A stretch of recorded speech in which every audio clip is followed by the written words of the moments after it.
the giant shark that terrorized the oceans some 20 million years ago.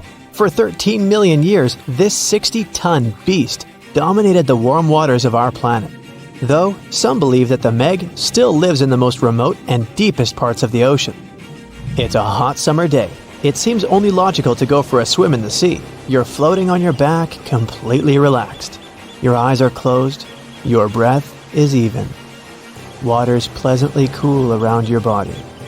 A light breeze touches your face. You feel calm enough to doze off. Suddenly, something bumps into your leg. Yanked out of your half-slumber, you begin to flail until you're face to face with the invisible danger. Luckily, all you spot is a couple of easily recognizable fins and cute smiley snouts. Phew, just dolphins. Guess you're lucky to meet them in the wild. These amazing creatures are so close, you can touch them. You've heard people say dolphins' skin feels rubbery, but to your mind, it's more like the inner part of a hard-boiled egg. One of the animals is so close to you that its salty smell fills your nostrils. You know, though, that dolphins don't have sweat glands. It means they don't sweat and are pretty much odorless. The smell you sense comes from the water they swim in. The largest and most ferocious predator to ever haunt the oceans, the Megalodon shark dominated the seas for centuries before coming extinct millions of years ago. However, scientists managed to discover very few remnants of the giant shark. Everything we know about the great beast we've learned thanks to fossils of its giant teeth, which are just about the size of the average human hand. A megalodon skeleton has never been discovered. Shark skeletons are made mostly of cartilage, meaning that they decompose quickly.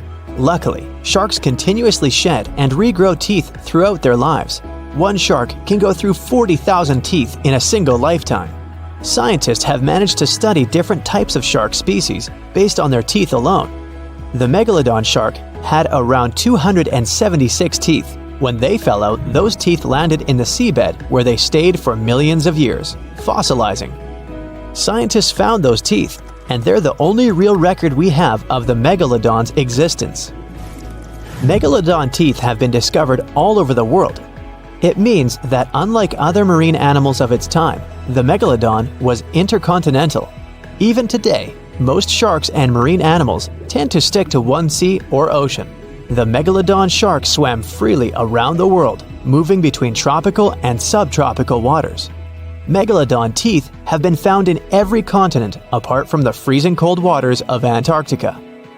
When a megalodon makes a starring appearance in a movie or TV show, it's portrayed to look like a giant version of a great white shark.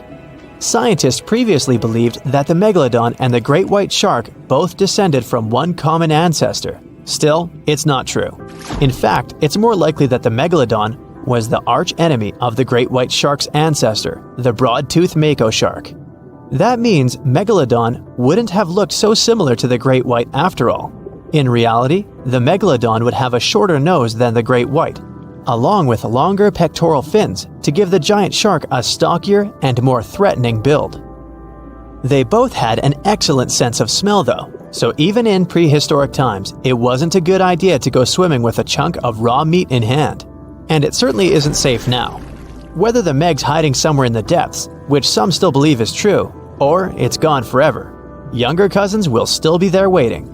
Also, both of them like to go after big marine mammals, so they would certainly have things to do together. That is, until the Meg got moody and accidentally ate its friend. You never know.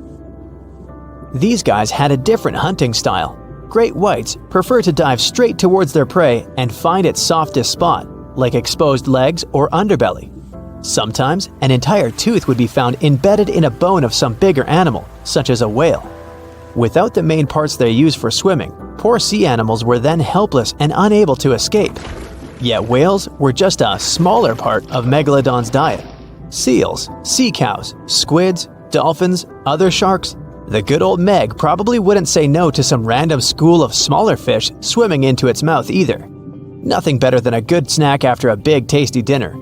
Even those giant turtles weren't safe with their thick shells. The Meg probably took them as a dare challenge on a daily basis. Scientists have used computer simulations to try and work out the hunting style of the ancient shark.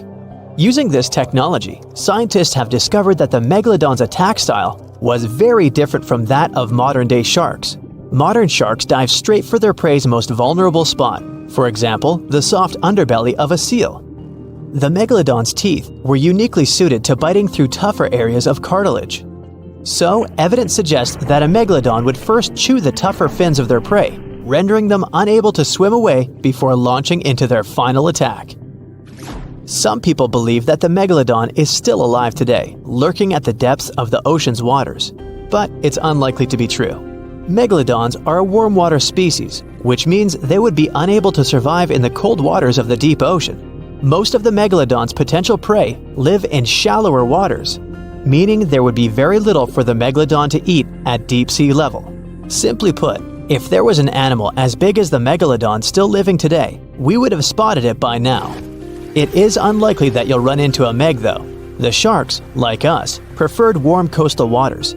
Deep ocean living would be too cold for the beasts, and food would be scarce. Their entire bodies would also have to evolve to avoid being squished by the enormous water pressure down there.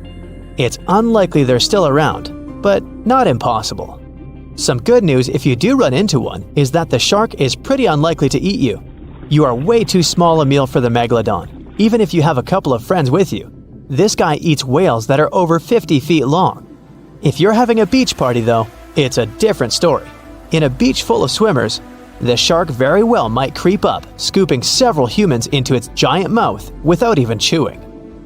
The fearsome name Megalodon comes from two Greek words, megas, meaning big, and odont, meaning tooth. Combined, they mean big tooth, and it certainly lives up to its name. Just one of its chompers is the same size as a human head. It had 276 humongous teeth in total, across 5 terrifying rows. In all of history, only a couple of saber-toothed cats and the T-Rex had consistently bigger teeth. Now that's a showdown I'd like to watch. The megalodon vanished millions of years ago, leaving only huge teeth to be found by modern archaeologists. They literally disappeared with very few traces left. Scientists believe that over time, deep sea levels dropped and the ocean's temperature went down rapidly. Over a third of all marine life was wiped out as the oceans cooled and the number of animals at the bottom of the food chain plummeted. This had a catastrophic effect on the hungry predators at the top. Sorry guys. It became way too cold for these sun-loving sharks too, which made it difficult for them to reproduce since they gave birth in warm waters. The megalodon is usually described as a sort of great white shark, but this is just a common myth. In fact, the ancestors of today's great white existed at the same time as the meg, but they weren't best buddies and were even in competition with each other. The great white shark was a better hunter using its smaller size and agility to snap up the meg's prey quickly. They were also known to eat meg pups, who were only half their size. This didn't exactly help the whole extinction thing. While a great white was no match for an adult meg in a head-to-head fight, they sure weren't scared of stealing their food. This only left the bigger fish and whales for the meg, but its food supplies began to run out as whales swam to the cooler new seas. The whales adapted to prefer the colder temperatures, leaving our friend the meg behind. The megalodons either starved or were frozen into extinction by the Ice Age. Rather than a great white, the megalodon is more like a modern bull shark. It had a short snout, a flat lower jaw, and huge pectoral fins to support its massive weight and size. As scary as they are, these sharks were actually caring family guys. Several megalodon nursery areas have been discovered in Florida, Maryland, and Panama. They gave birth to their young in shallow water environments. We know this from discovering loads of tiny megalodon teeth found in these areas. I wonder if they had nannies too. The megalodon was the biggest shark to ever live. Not only that, it's one of the biggest fish and the largest predator in Earth's history. Over 3 times longer than the biggest great white shark on record. The females have also been found to be twice the size of the males. The megalodon could swallow a small car without even touching its teeth, if cars had been around then. In fact, the meg was so big and powerful that it had no natural predators.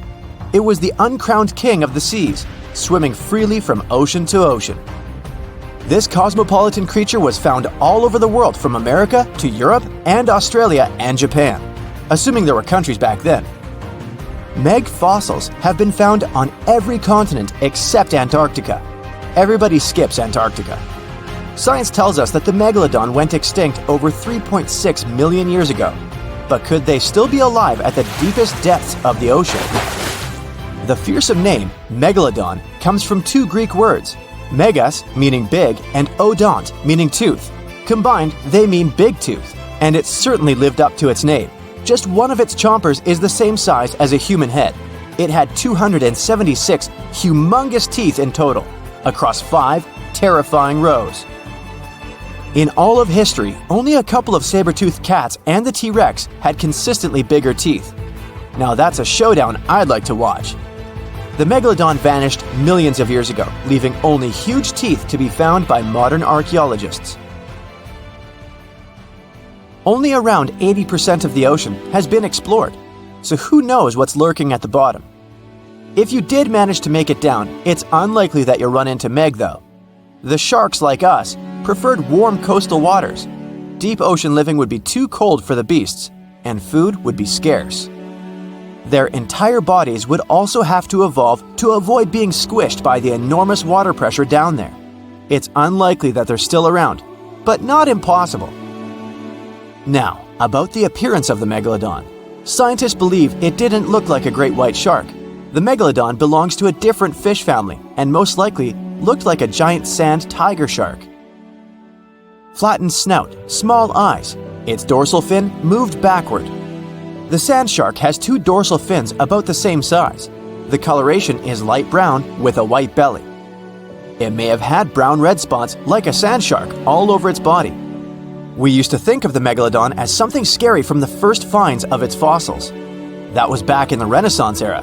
People found some teeth in the rocks. At first, these teeth were thought to be the tongues of dragons or snakes. And here is the first drawing of what the owner of these teeth supposedly looked like. A massive snout with a scary nose and a bunch of razor-sharp teeth. The Megalodon is usually described as a sort of giant great white shark, but this is just a common myth. In fact, the ancestors of today's great white existed at the same time as the Meg.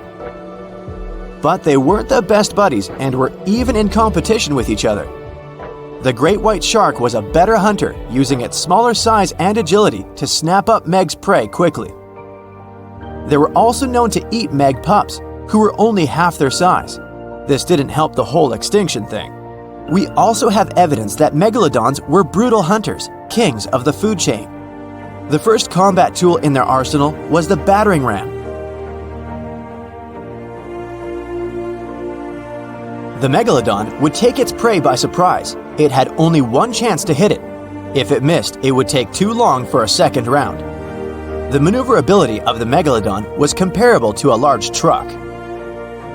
While a great white was no match for an adult Meg in a head-to-head fight, they sure weren't scared of stealing their food.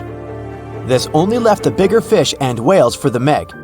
But its food supplies began to run out as the whales swam to the cooler new seas.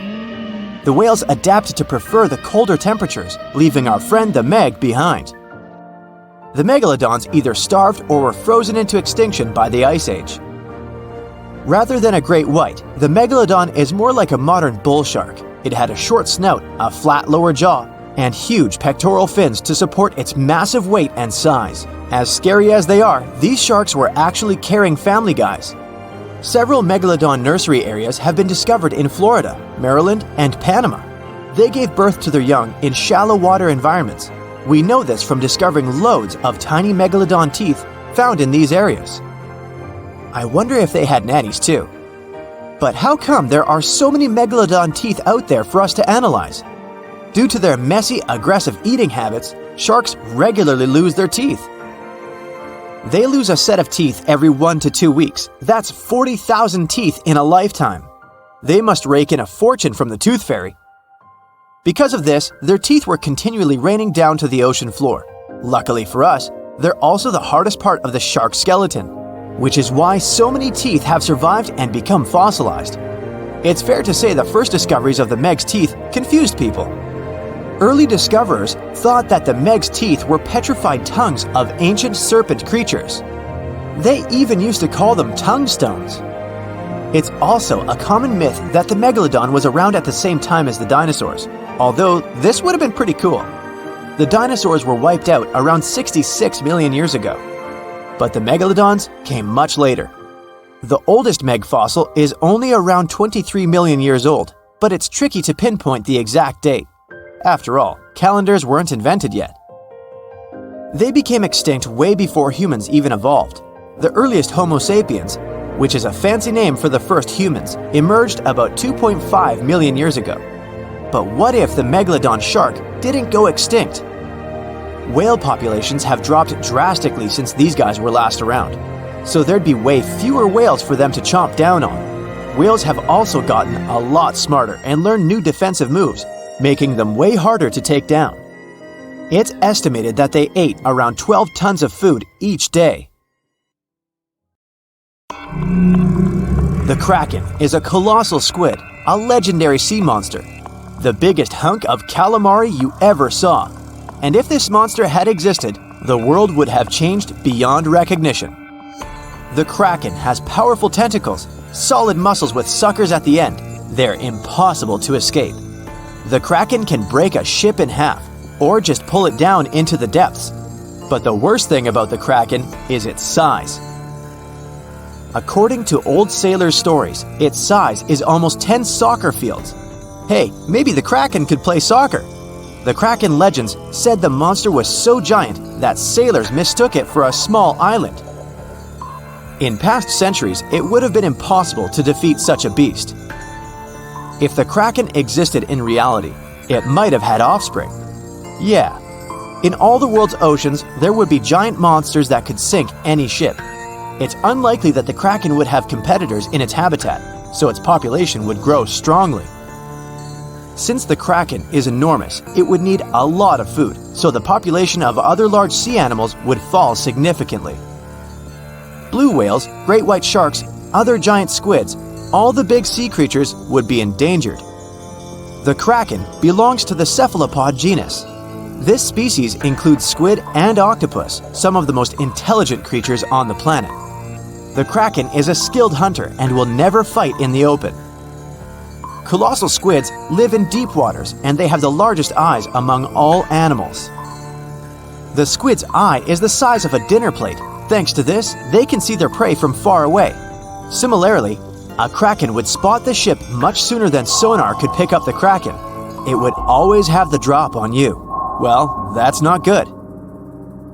In 1857, a squid beak was discovered on the coast of Denmark.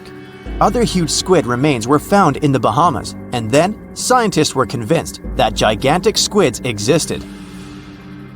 While colossal squid have been officially discovered since then, it's been more than 100 years and we still don't know what the max size they can grow to. The fact is, colossal squids are one of the most elusive creatures on Earth. They live in the depths of the ocean where it's challenging for scientists to reach. Any dive to a greater depth requires powerful, bulky equipment. Underwater bathyscaphs and cameras make a lot of noise and light, which squids notice from afar. They flee before we can see them. It's difficult to say if these huge squids were the size of a small island, but the truth is, we've only studied about 5% of the ocean. It may be that in its depths, monsters much more terrible than the kraken swim.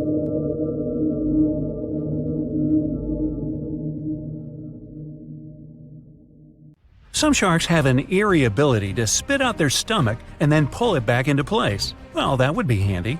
Most sharks eat huge amounts of food, but the problem is they can't digest everything they've gulped down. So they need a way to get rid of such stuff as sea turtle shells and beaks, bird feathers and bones, lobster claws and whatnot. And then these amazing creatures willingly barf up their whole stomach, along with all the contents. After the shark is done, it pulls its main digestive organ back in, and the entire process usually takes no more than a second. Some shark species, like great whites or mako, have a special eye-warming system. Their retina heats up their eyes and brain. This not only helps them detect movement better, but also improves resolution. As for the mako shark, this species often travels vertically across different temperatures. Unlike most people with only one movable jaw, sharks can freely move both their lower and upper jaws. This allows them to get a better grip on their meal and chew it up faster and more thoroughly. That's comforting. Sharks give birth to a large number of little ones at once. It depends on the species, of course, but let's say the blue shark is famous for producing more than 130 pups at a time. Great white sharks have a more powerful bite than most jungle cats. A 20-foot-long underwater hunter can produce a force of more than 4,000 pounds per square inch. And that's a bite 4 times stronger than that of a lion or tiger. People, with their measly 150 to 200 psi bites, aren't in the running whatsoever. Swell sharks defend themselves by swallowing huge amounts of water. Then the shark's body becomes twice its normal size, and this scares potential danger away. Sharks can grow more than 50,000 teeth during their lifetime, but not all of their teeth are the same. The strongest and most massive ones are at the front, and those closer to the back are smaller and not so powerful. But if the front teeth are damaged, these weaker ones can replace them. It's possible because sharks' teeth aren't as deeply rooted as humans and can move. Shark skin has the same feel as sandpaper. It's made of teeny, teeth-like scales. They point towards the animal's tail. This helps to reduce the friction that occurs when sharks move through the water. Whale sharks have extremely thick skin. In some places on their body, it can be 6 inches thick. It's one of the toughest in the animal world. Scientists have to make loads of effort if they want to get this creature's blood sample. Sharks have an incredible sense of smell, but besides that, they use one more sense to detect other animals. There are special pores around their head, near the nostrils, and under the snout. Those are special organs, something like second sight. Every creature generates a tiny electrical field. Thanks to the pores, sharks can spot these electrical fields and figure out where other animals are. Sharks are incredibly sharp-eared. They can hear their potential meal from 3,000 feet away. They can also catch low-frequency sounds, like the ones produced by a fish's contracting muscle tissue. Sharks have been around for more than 400 million years. It means they've lived through 4 out of 5 mass extinctions. This makes them way older than Mount Everest, humans, dinosaurs, and even trees. These creatures go back to the period when coral reefs were just beginning to form. Some shark species can jump out of the water, like the great white shark or the basking shark. They're known to leap from more than 8 feet up into the air. Thanks to this maneuver, they can catch such animals as seals or seabirds. But unless you're in South Africa, you aren't likely to see sharks jumping out of the water. Shark skeletons are made of muscle and cartilage, which are lighter and twice less dense than bones. This makes sharks more flexible, which allows them to make sharp turns when they're chasing other animals. Hammerhead sharks have a weirdly shaped head for a reason. Thanks to it, these creatures have incredible 360-degree vision. Their eyes are tilted a bit forward, and it allows them to have an overlapping field of view. The goblin shark's terrifying jaws are attached to elastic ligaments. They can unfold from the animal's snout for up to 3 inches. It allows the animal to catapult its mouth forward to catch other marine creatures. Sharks don't sleep as you do. Some species have to keep swimming all the time. Otherwise, water will stop flowing through their gills and they won't be able to breathe. Others do rest, but they don't enter an unconscious state. They just go into special rest periods. These creatures don't have eyelids. That's why their eyes remain always open, and their pupils monitor their surroundings. They also keep their mouth open so that the water can pass through their gills. Sharks can travel remarkably long distances without needing any rest, all thanks to their bizarre sleeping pattern. For example, great whites can swim distances of more than 2,000 miles without stopping to eat or rest. How come these creatures don't starve? They draw on the fat stored in their livers. By the way, this organ can compose up to a third of the animal's body weight. Contrary to popular belief, sharks do not and cannot swim in reverse. Their tails propel them forward, and their pectoral fins help them to keep their balance and turn. It means that, anatomically, these animals can't move in any direction other than forward. Sharks have no vocal cords. They can't produce sounds to communicate with one another or express their emotions. That's why they have to use body movements, like twisting their bodies or flipping over. Sharks live in all of the world's oceans, but several species also inhabit freshwater rivers and lakes. For instance, bull sharks have been found in tropical rivers. They're also known to be able to swim between fresh and salt water. The smallest shark out there is the dwarf lantern shark. This unique creature doesn't grow longer than 8 inches, But the shark makes up for its tiny size in other ways. For example, some of its organs emit light. And since the creature lives in the shallow waters, this helps to camouflage it in the rays of sunlight. Blue sharks eat a lot, often more than they need. Some of this food can remain undigested for weeks till it's needed for energy. Sharks have something that looks similar to a tongue, but this organ is called the basial. It's the front section of the cartilage that goes from the shark's chest to its mouth. It doesn't move and is pretty much useless. The so-called tongue doesn't take part in the process of feeding. It isn't covered in taste buds. Its only real use might be that it supports some of the bones connecting the shark's gills. There are hundreds of shark species in the world, more precisely around 500. Some of them are pretty bizarre. Just look at the goblin, basking, or cookie-cutter shark. All these sharks vary in size, from several inches to dozens of feet long. They also live in absolutely different environments. Tiger sharks eat whatever they can get their jaws around. Some of the weirdest things they've munched on are video cameras, bags of money, license plates from almost any U.S. state, dog leashes, you name it. Each whale shark has a unique pattern on its skin. These spots and stripes can be used to identify individual sharks, just like fingerprints are used to identify people. The blunt-nosed six-gill shark can dive to a depth as great as 5 Empire State Buildings. Baby sharks are called pups. When they get born or hatch, they are already fully nourished. And if they choose to swim away from their mama shark, they don't need to hunt for food for at least several weeks. Uh-oh, did somebody say baby shark? The movie Jaws came out in 1975, and since then, people have been terrified of sharks. Some people fear seeing a great white's head come out of their showers, not to mention the fear of running into one at your local pool. Of course, none of this is actually possible, but some other scary shark stuff is. Like, yes, sharks can attack boats. They probably won't sink one. It depends on the size of the shark and the size of the boat. Today, we're diving deep into the facts and myths about the sea's biggest predator. It was the year 1953. On a typical July morning, 2 fishers set out on their daily lobster harvest. They took their white-hulled dory out to sea off the coast of Cape Breton Island in Nova Scotia, Canada. Since it was the lobster season, the sea was dotted with several dories spread out across the water. But that day, something strange happened. As soon as they put the dory at sea, they noticed a large dorsal fin chasing after their boat. They were surprised to see that the shark would follow their boat's every move. For an entire week, they took out their white dory from the harbor, and the shark followed them around. Until one morning, as the men were alone at sea, the shark charged at full speed at the boat and smashed a 7-inch hole in its bottom. The boat turned over, and both men fell into the water. The shark didn't come after the men, though. Instead, it swam away and disappeared for good.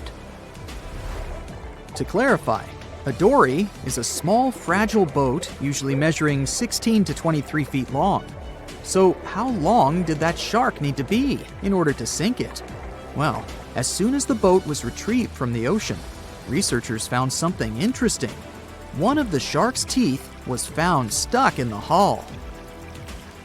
According to Harvard experts that analyzed the tooth, it most certainly belonged to a 12-foot white shark that weighed around 1,200 pounds.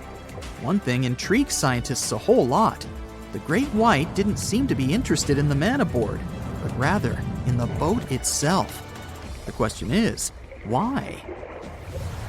Some people suppose that this great white followed the dory around because it was white, and the animal probably thought it was some big white mammal. It's not the first boat a shark has attacked. You see, sharks don't attempt to sink boats because they're mean and evil. Rather, it's due to murky waters and hard materials that make them mistake inanimate objects for their usual lunch menu. But that's not what we've learned from popular culture. In Jaws, the protagonist shark managed to poke several holes in the orca as it rammed the boat. The orca was a Nova Scotia-style fishing boat, made out of wood planks. It wasn't a huge boat, so it seemed plausible that a great white could ram it. But, according to Mythbusters, That's very far from the truth. A great white swimming at its maximum speed wouldn't be able to take down a medium-sized fishing vessel. The same goes for bigger boats. Some bull sharks or great whites can turn over smaller vessels though, like kayaks or small boats. If this happens, it's most likely because they think it's a sea mammal and nudge it before taking the first bite. No scientist can say for sure why they do this, only that it's usually a misunderstanding on behalf of the animal. The Shark Research Committee, a nonprofit scientific research organization, has documented a lot of shark attacks on inanimate objects and is trying to answer that question more thoroughly. So far, they've observed several attacks on objects such as crab trap buoys and inflatable float bags. The website has also registered 2 famous attacks on boats. The first one happened in 1959, and a shark left a tooth on the hull of a boat. Researchers later identified it as belonging to a 12-foot great white. The report of the other attack, which happened in 1989, claims that a boat was circled by a great white before the animal swam at the vessel at full speed and hit the boat several times. Of course, those who suffer the most from shark attacks and encounters aren't boats, it's surfers. As far as we know, surfers look like giant wobbly seals from the shark's perspective. According to the Shark Research Committee, there have been 41 confirmed shark attacks on surfers on the west coast of North America over the course of the last century. So, should we be so afraid of sharks after all? Let's learn more about these magnificent sea creatures. Off the top of your head, how many shark species can you name? 4, 8, 10? Well, there are over 500 species of sharks swimming in the ocean. They vary from tiny specimens, about the size of a human hand, to up to 39-foot-long creatures. The largest species of shark are actually not great whites, but whale sharks. And even those are small compared to the great Megalodon. This ancient creature that lived around 20 million years ago reached an unimaginable length of 60 feet. By comparison, that's the same as 2 to 3 buses placed one after another. I wouldn't swim in megalodon-infested waters even if you dared me, that's for sure. We know that sharks are very good hunters, but why is that so? Their bodies seem to have been strategically built for speed. Instead of having a bone skeleton, like us humans, sharks have a cartilage skeleton, which makes them much lighter and also super fast swimmers. Each species of shark hunts depending on its nutritional needs. So, shark species that grow to an average of 3 feet have a diet based on fish.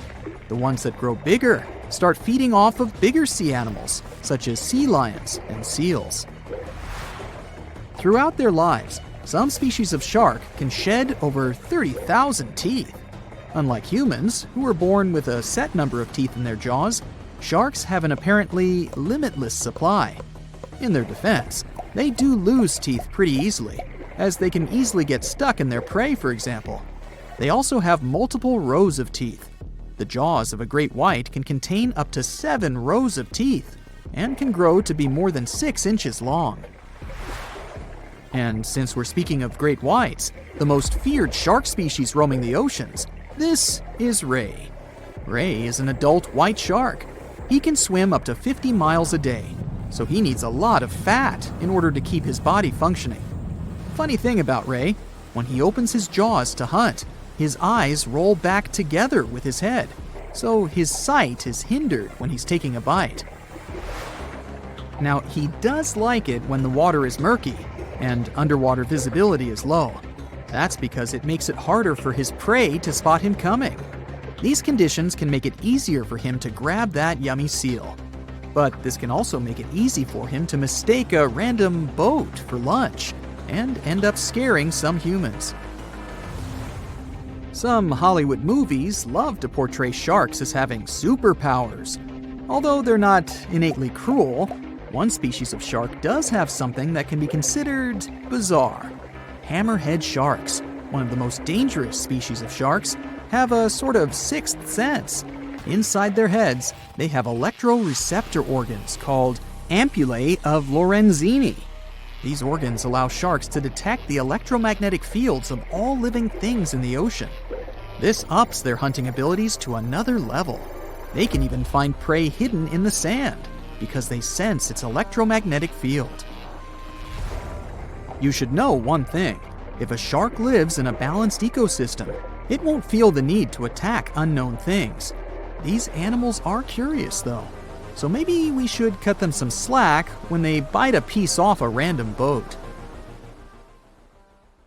Wow, look at this cute little cookie cutter. At first glance, it looks like an oversized anchovy, but in reality, it's an undersized shark. This shark never grows bigger than 18 to 20 inches, but it doesn't make it less dangerous than its peers. They got their sweet cookie name because they have a unique feeding strategy. They bite off small chunks from much larger animals and get away with it. These little guys live deep down in the water column, making them quite mysterious and hard to study. We don't know exactly where they hang out, but they've been spotted all over the world, especially in tropical and temperate areas. The cookie cutter shark is a total parasite. It feeds off larger animals while keeping them alive. It uses its sharp upper teeth to latch onto the skin of bigger sharks, fish, or even marine mammals. Then, with its strong lower teeth, it scoops out a mouth-sized chunk of flesh or blubber. Ow! So watch out, because even big predators like bluefin tuna, great white sharks, and spinner dolphins can end up with scars from these little sharks. Now, there's one crazy story about a cookie cutter shark biting a person. Picture this. A long-distance athlete swimming between islands in Hawaii at night, surrounded by boats with bright lights attracting prey. Yep, that swimmer got a nasty bite on the calf, leaving a gnarly scar, but luckily no permanent damage. Lesson learned, don't mess with cookie cutter sharks during their feeding frenzy. To hunt like this, they have a well-equipped mouth. The mouth itself is like a short line that goes across, surrounded by these big fleshy lips that can suck stuff up. It's got a bunch of tooth rows in its jaws, like 30 to 37 in the top and 25 to 31 in the bottom, and they increase as it gets bigger. The upper teeth are small and narrow, standing up straight with a single smooth, pointy bit. The lower teeth, on the other hand, are way bigger and wider, almost like knives, and they interlock to make a saw-like cutting edge. Just like any other shark, cookie cutters lose their teeth throughout their lives. But here's where they're different. They swallow their lost teeth.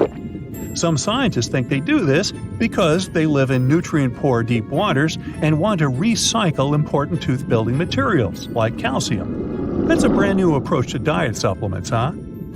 Since they feed closer to the surface at night and deeper during the day, they're almost always in the dark. So, this sneaky little shark has these special light-producing organs called photophores that are strategically placed on its belly. These photophores help it blend in with the light coming from above, kind of like camouflage. It's a classic move in the bioluminescent world. The cookie cutter shark also has this cool, non-glowing collar around its throat.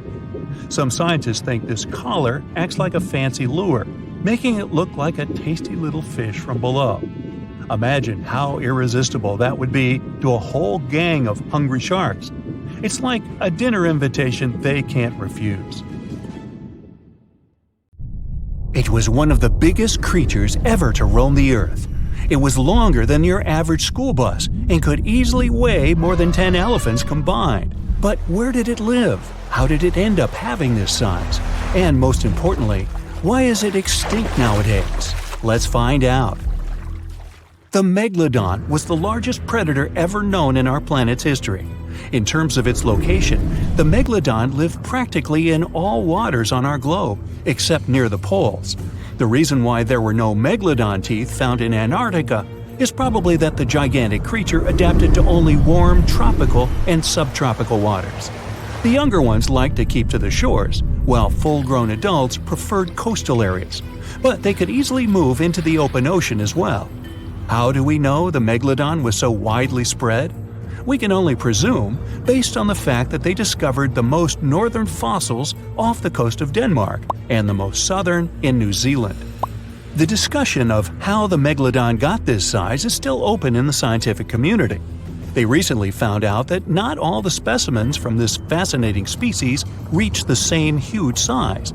This has to do with a little something called the Bergmann's rule, which says that the temperature of the surrounding environment affects the animal's body size because they either need to conserve or shed heat. The megalodons that reach cooler waters probably needed more body weight to make sure they survived in low temperatures. On the contrary, those living in warmer waters had to be smaller to avoid burning up. But what did this enormous fish look like? Most modern depictions show the megalodon resembling an enormous great white shark. But well, it seems it may not necessarily be correct. The megalodon likely had a much shorter nose and a flatter jaw that looked almost squashed when compared with a great white shark. It also seems to have something in common with the modern blue shark: extra-long pectoral fins. They needed these to support their weight and size while navigating the planet's waters. Lastly, the lady megalodons, seem to have been about twice as large as the gentlemen. As for their offspring, even a small megalodon was enormous, at least 6.5 feet from nose to tail. How do we know that? Because specialists have stumbled upon megalodon nursery habitats in Panama, Maryland, the Canary Islands, and Florida. Even the piles of used diapers were enormous. Nah, not really. Surely the scariest aspect of the megalodon's looks was its mouth. I mean, think about it. Megalodon had whales for dinner, so it obviously needed to open its mouth wide enough. Scientists have estimated that its jaw would span a mind-boggling size, 9 by 11 feet wide. Just to paint you a better picture, that means it could have easily gulped down 2 adult people side by side. Wait, which 2 adults? Those impressive jaws also feature 276 teeth. Based on modern reconstructions of the force of its bite, it looks like it may have been one of the most, if not the most, powerful animals of prey ever to exist. For comparison, humans can have a bite force of around 1,300 newtons. Today, great white sharks have been estimated to be able to bite down with a force of over 18,000 newtons. The megalodon tops all the records, with an estimated power of bite up to 10 times greater than that. It could basically crush a car with very little effort. Its teeth were also pretty amazing. Similar to sharks, the megalodon was fast in replacing its broken or worn teeth. With 4 or 5 rows of teeth in its mouth, it basically acted like a conveyor belt, growing back damaged or missing teeth within about 48 hours. This means that an adult megalodon probably would have grown several thousand teeth throughout its lifetime. It was nice of them to do that, though, since it's probably one of the reasons why megalodon teeth are so common in fossil records, and we're able to study them properly. To maintain its impressive physique, the megalodon had to eat somewhere around 2,500 pounds of food per day. Can't wrap your head around that? Well, it was the equivalent of 1.25 cows per day to survive. It's like if you had to eat 3,300 cans of tuna every day. I've used the word megalodon a lot, but have I mentioned where it comes from? When translated from Greek, it means giant tooth. Ah, those clever Greeks. However, this giant shark's full scientific name is a bit more complicated: Carcharocles megalodon. But are these gigantic predators actually extinct? We tend to believe so, but let's be honest for a second. We've come to know more about the surface of Mars than the depths of our oceans. Like, we've only explored 15% of our oceans altogether. Who knows what may be lying out there in the deep? Maybe some ancient predators? The Mariana Trench is the deepest oceanic trench on Earth.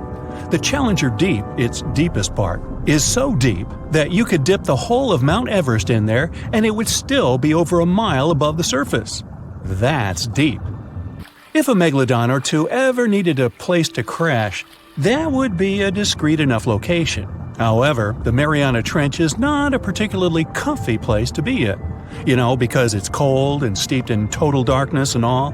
The temperatures here are around 36 degrees Fahrenheit all year round. And to top it all off, the pressure is 1,000 times stronger than at sea level.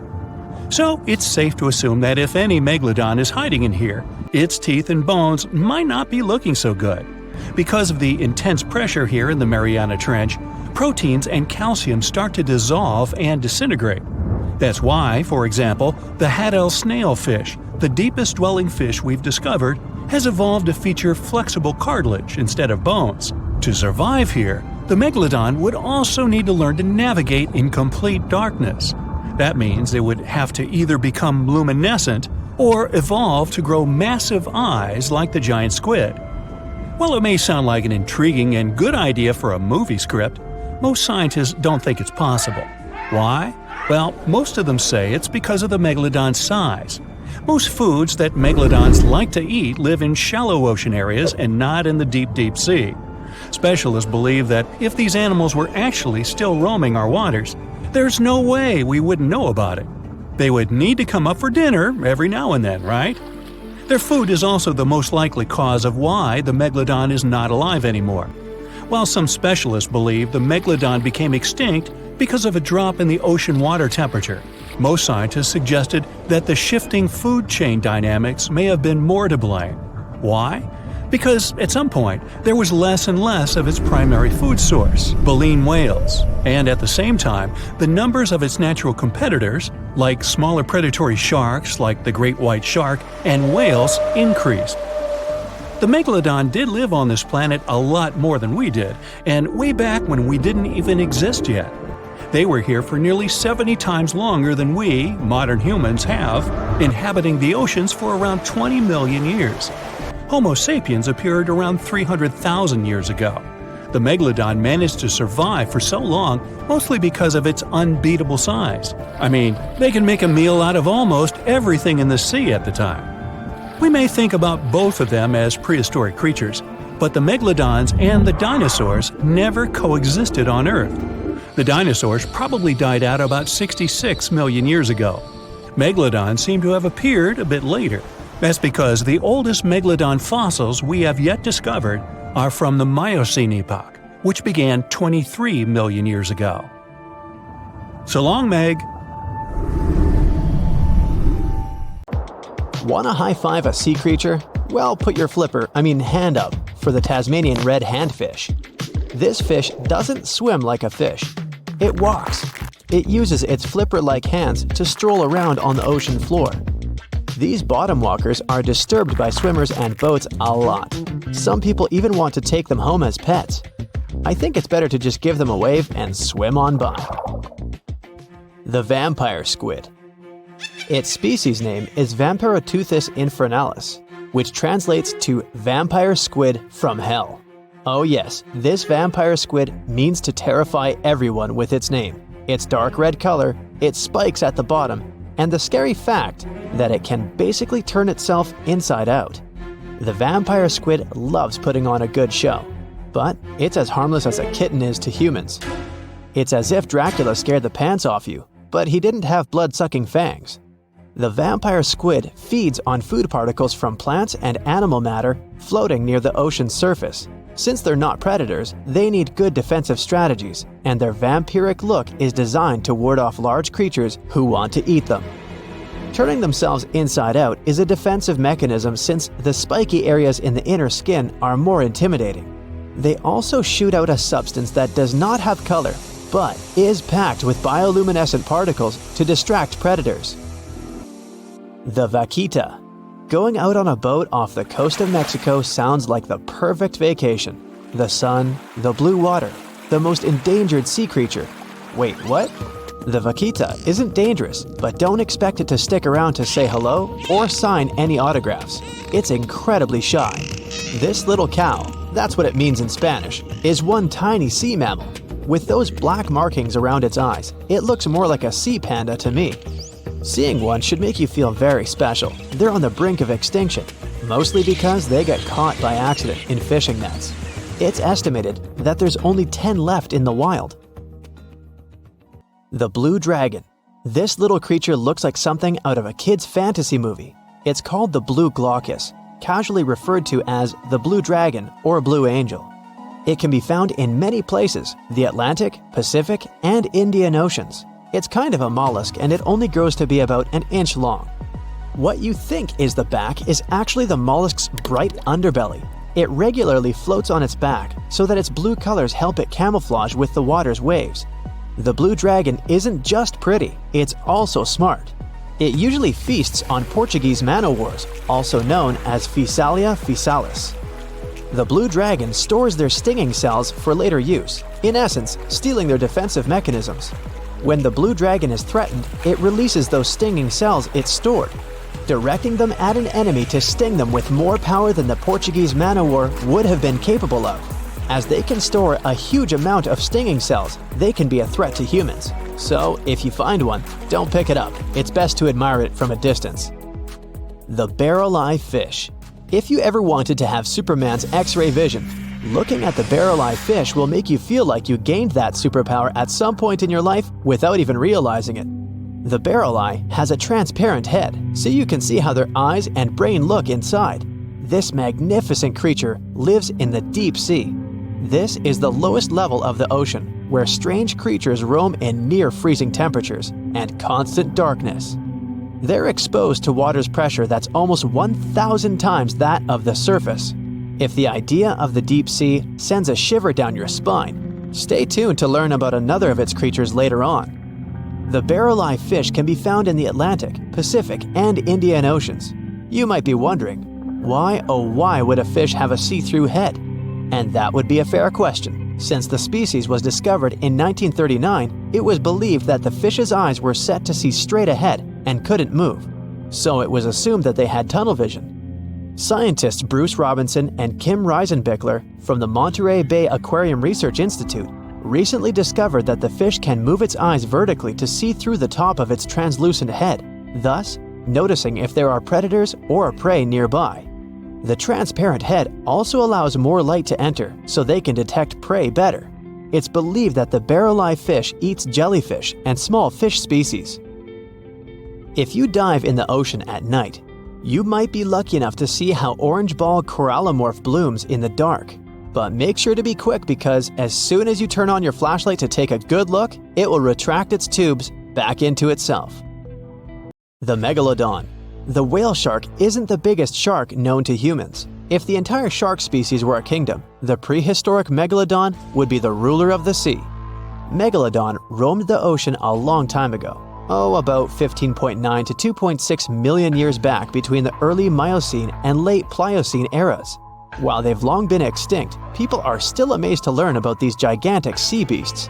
Megalodon could reach anywhere between 45 feet to 60 feet in length with jaws more than 6 feet wide. A fossil of a tooth that once belonged to a megalodon measured at 7 inches. Needless to say, I'm pretty stoked that these guys have long been extinct. But there's still some adventurers out there hoping to meet this monster one day. The Dumbo octopus. This adorable creature, or creepy creature, or however you want to see it, is officially called Grimpoteuthis.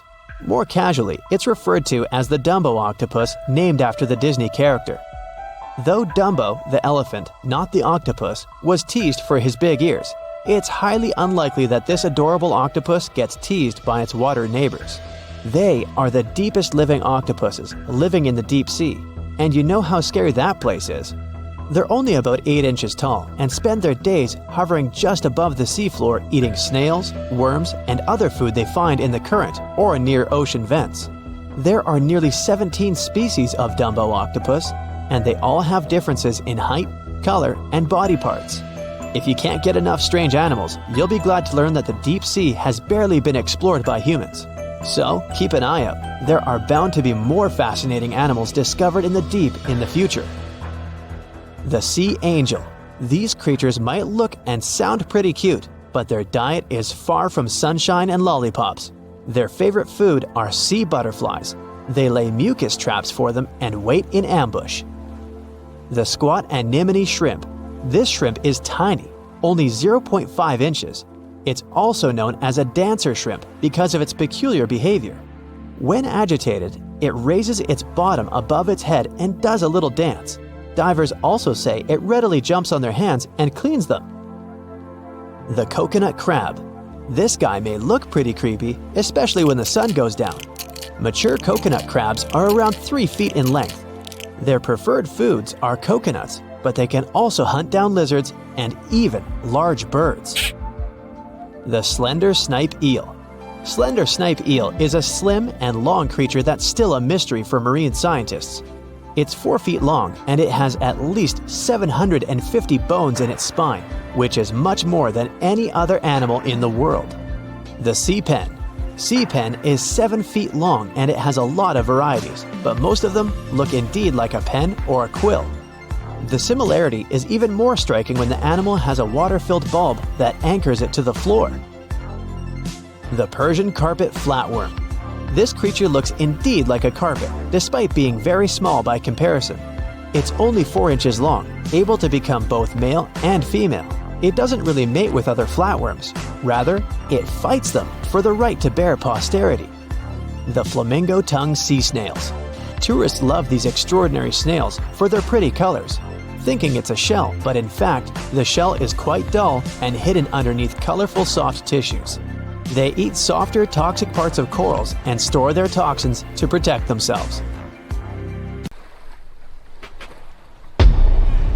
Many terrifying animals live deep beyond the waves, like this vampire squid living 3,000 feet below the surface in almost complete darkness. This animal has a cloak, like a vampire's. That's why it's called the vampire squid. Deep down at the bottom, it can't use ink to defend itself. So this animal has developed an unusual tactic. It glows slightly to scare away predators. If this tactic fails, the vampire squid can turn its body inside out, revealing tiny spikes. When you translate its scientific name, Vampiroteuthis infernalis, it literally means vampire squid from the nether. Despite its terrifying looks, it's a harmless ocean animal. This previous creature was not from space, but this object definitely is. Before Elon Musk found a way to reuse rockets, NASA would simply drop old ones after launching astronauts into space, most of the time in the ocean or deserts. In 2012, Jeff Bezos launched a mission to find the Apollo 11 rocket. They found it by using sonar, but it was in terrible condition. It was sitting on the bottom of the ocean, not far from the predicted site. They were able to rescue the engine and reconstruct 2 of them. The most famous lost city is Atlantis, but sadly, we still haven't discovered it. However, Heraklion was also just a myth until one British pilot saw something that looked like a city while flying over the Mediterranean Sea. He reported it, and 60 years later, a group of divers went there. They were shocked when they found an entire city underwater. It was loaded with artifacts that could tell us a lot about the history of the place. Now it's one of the best underwater archaeological sites in the world. It's believed that the rising sea caused the whole city to go underwater. The Titanic sank in 1912. The wreck was claimed to be officially discovered 74 years later. In reality, though, a fisherman found the Titanic 8 years earlier while fishing in the Atlantic Ocean. He was pulling out his net when he spotted a head stuck in it. Luckily, it was just a doll's head. Years later, after the fisher had passed away, his son sold the doll to a doll collector. She did a lot of digging and research on every person who had a porcelain toy on the Titanic. She found the owner of the doll. Ava Hart was on the Titanic and had a doll with her.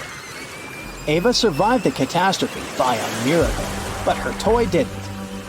Hart even wrote about the doll in her journal, and every detail matched the toy found by the fisherman.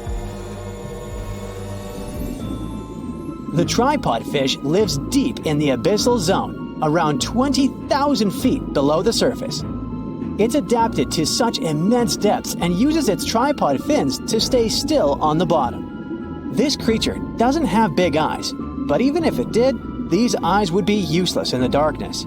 Instead, the tripod fish uses its fins like antennas to detect any movement in the water.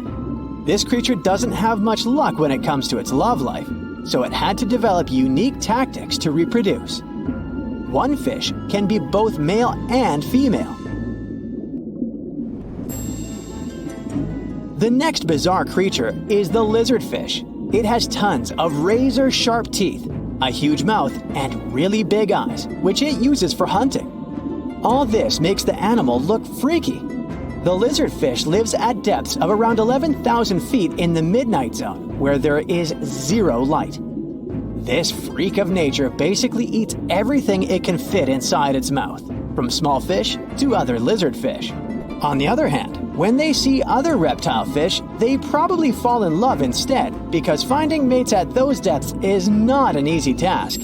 Like the tripod fish, the lizardfish can be both male and female at the same time. When you think of a river, you usually picture it on land.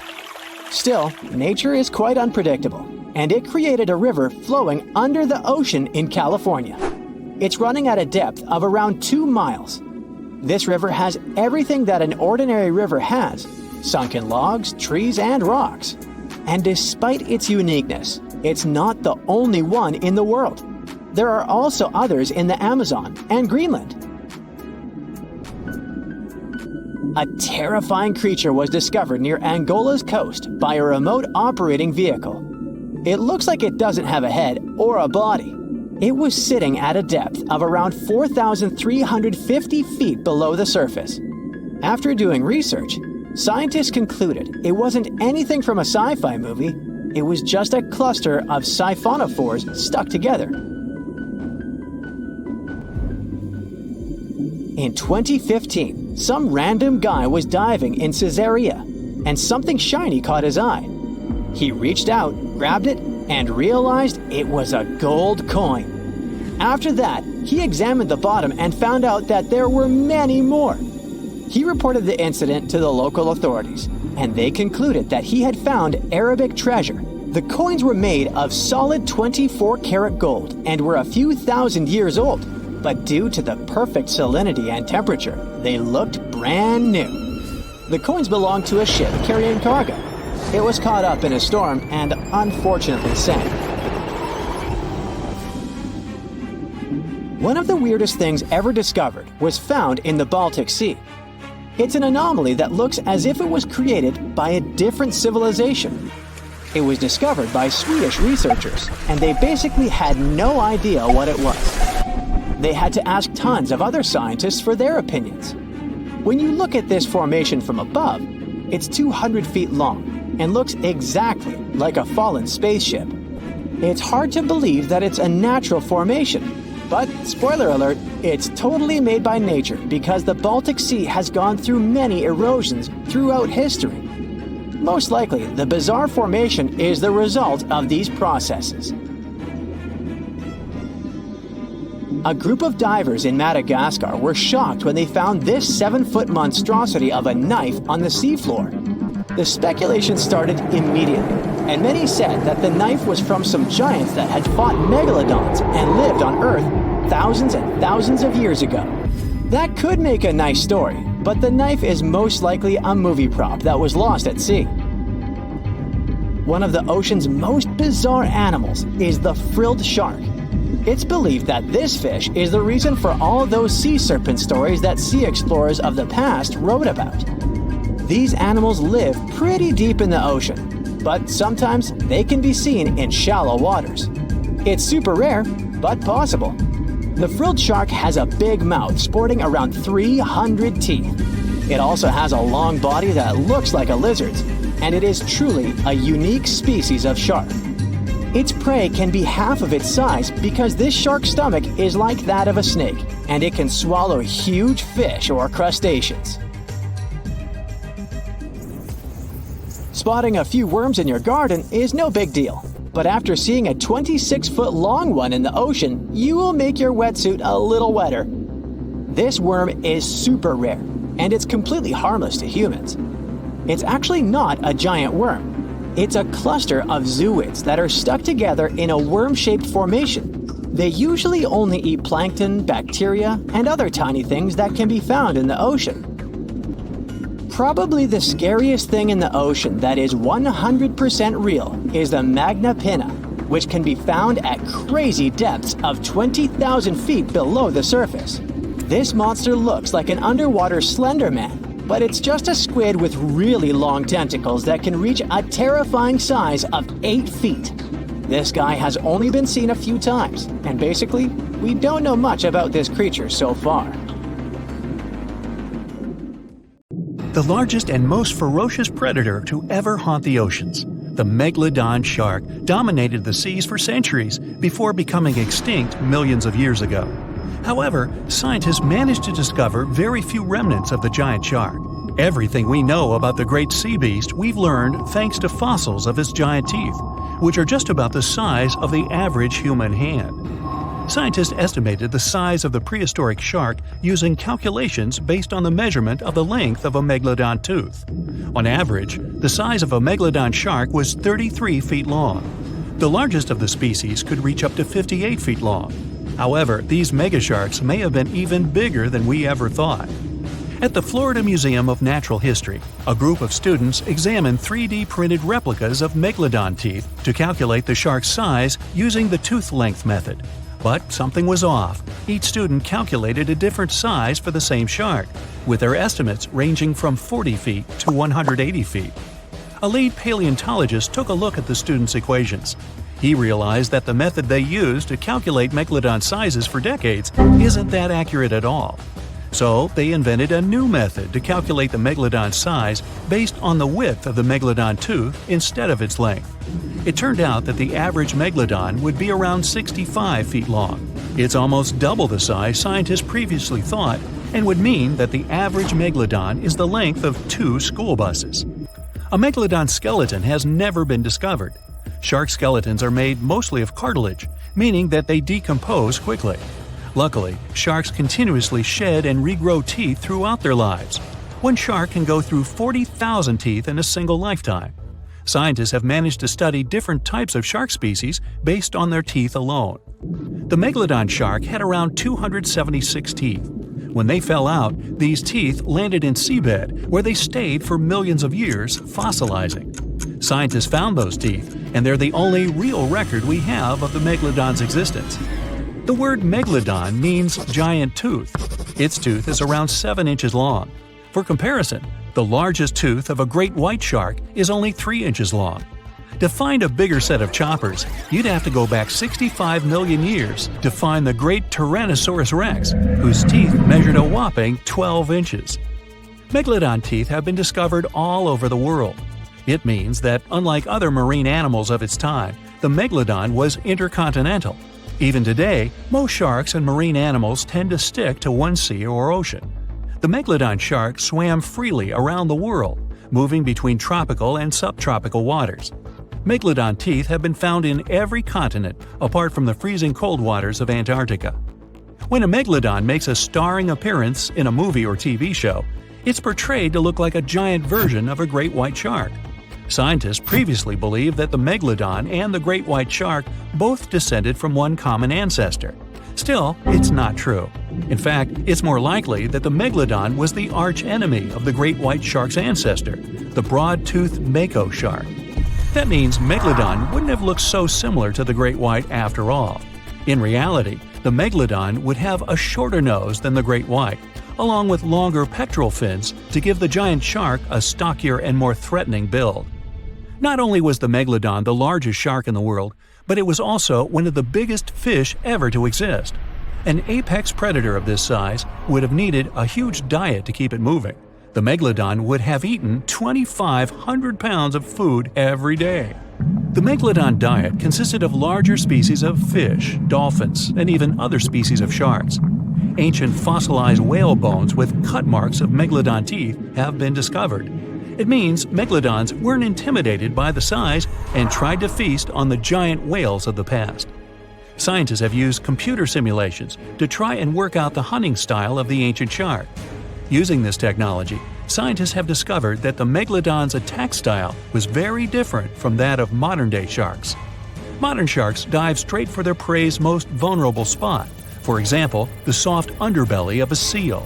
The Megalodon's teeth were uniquely suited to biting through tougher areas of cartilage.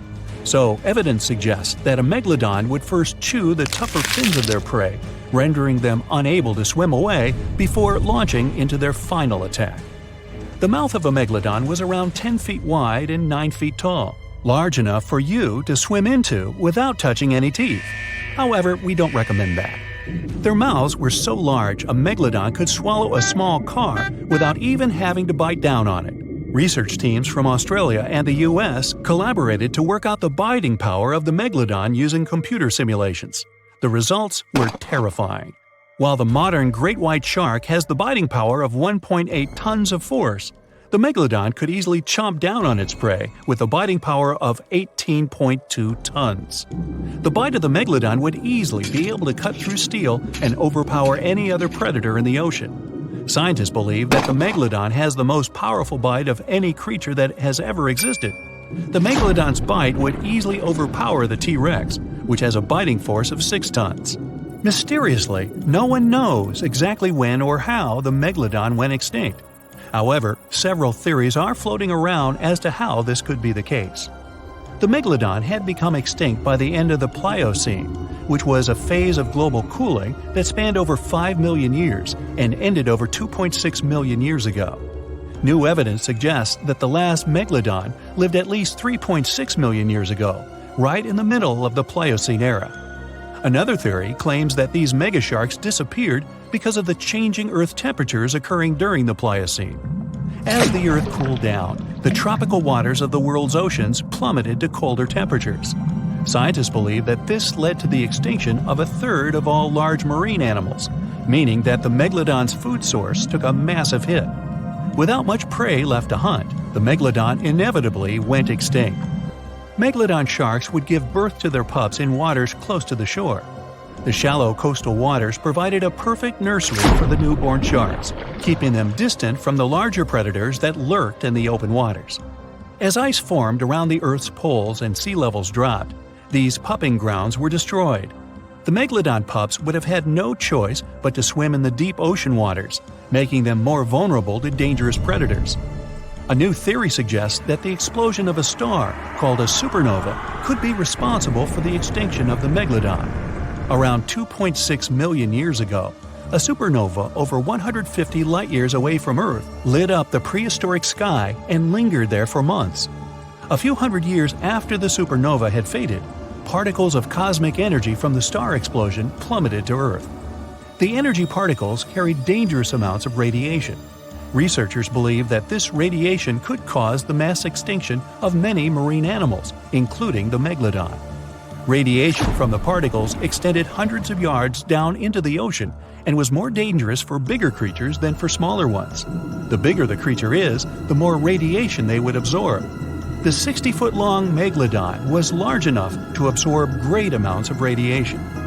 Some people believe that the megalodon is still alive today, lurking at the depths of the ocean waters. But it's unlikely to be true. Megalodons are a warm water species, which means they would be unable to survive in the cold waters of the deep ocean. Most of the megalodon's potential prey live in shallower waters, meaning there would be very little for the megalodon to eat at a deep sea level. Simply put, if there were an animal as big as the megalodon still living today, we would have spotted it by now.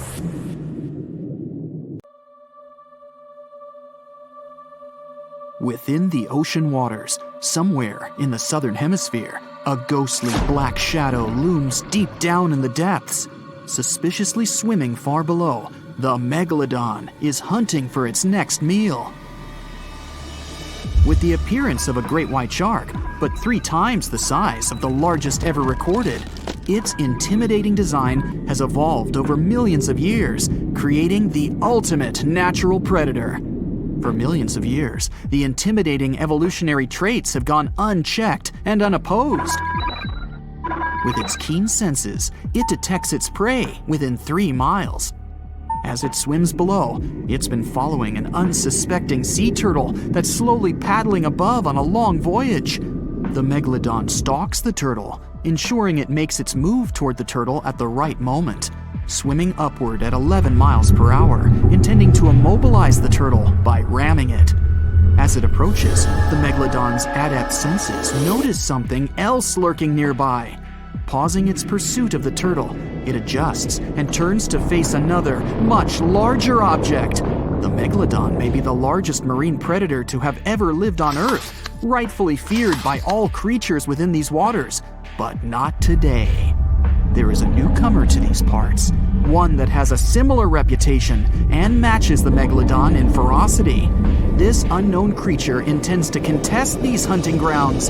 The challenger is the Leviathan. As the sea turtle takes this opportunity to swim away as fast as it's able, these two apex predators size each other up from a distance, preparing to establish who will reign as the supreme king of the sea. The Megalodon dominated the ocean sometime between 3 to 23 million years ago, spreading to all corners of the globe, within seas surrounding Europe, Africa, the Americas, and Australia. Its focus is mainly on offshore areas where prey would be prominent, hunting sea turtles, whales, seals, dolphins, and other sharks. Its range was long, traveling between coastal and oceanic waters throughout different stages of its life cycle. Given that the territory they cover grows with each year they live, and the wide range of prey available to them, the Megalodon's size can reach up to 67 feet in length. Armed with thick and robust teeth made for grabbing their prey and biting through bone, they have a 41,000-pound bite force, which is almost 4 times stronger than that of a T-Rex. Their tactics include ambushing their prey from below while ramming them into submission. With larger prey, they aim to disable them by biting at the fins, and once immobilized, biting through their chest. Their jaw is made up of around 276 frightening serrated edged teeth that are 7 inches long and jagged at the sides. The Megalodon's competitor, the Leviathan, is armed with 22 large teeth of its own that come in various sizes, some up to 12 inches long. All are capable of piercing through its target. Excluding tusks in comparison, these are among the largest teeth that have ever existed on any known animal. Although it hasn't reached an overall equivalent size to the Megalodon, its length is equally impressive, as it's capable of growing as large as 57 feet long.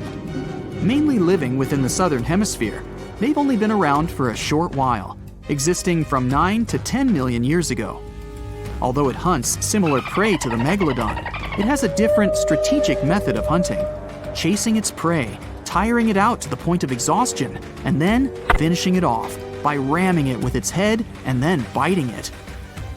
It also has a more adaptive trait in its arsenal, its much larger brain. Being a warm-blooded mammal, it possesses superior intelligence, ensuring quicker thinking, with the ability to change its tactics at crucial moments. The Megalodon acts on sheer instinct, and that has worked consistently for the past few million years. But will it work now? Although there are millions of years of difference between when these two behemoths existed and patrolled the seas, they shared a short period of time in history. But when they did overlap one another's territory, they created some of the most epic conflicts that have ever been had on Earth. This Megalodon's turf has never been in contention until now. As the Leviathan approaches, observing the much larger Megalodon, it's hesitant to make the first move, as generally, anything that it has come across before attempts to escape immediately, causing a chase to begin.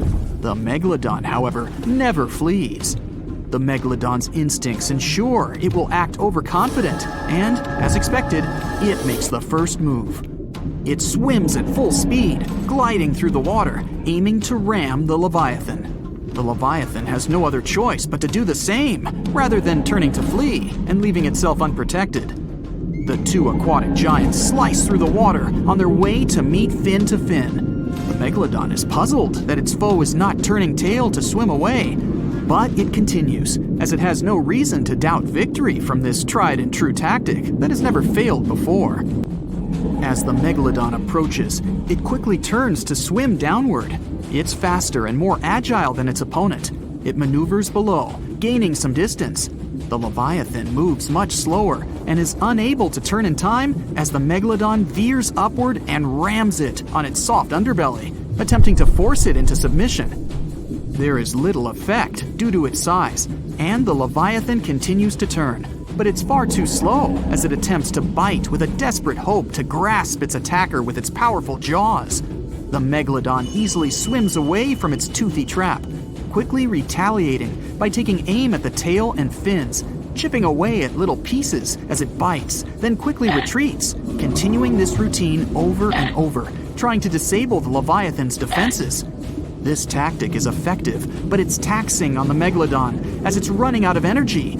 Still, it pushes hard to try and finish the hunt, using all the energy at its disposal, expecting that the struggle will not go on much longer. The Leviathan is outmatched. The speed of its combatant is far superior, and the constant chipping away at the fins and tail is becoming too costly. Upon realizing its abilities are surpassed and that it's helpless to resist the constant array of attacks, it attempts to swim away, maneuvering as it flees, desperately trying to obtain some distance from its aggressor. The Megalodon follows the Leviathan during its attempted escape, realizing this is a prime opportunity to finish the job.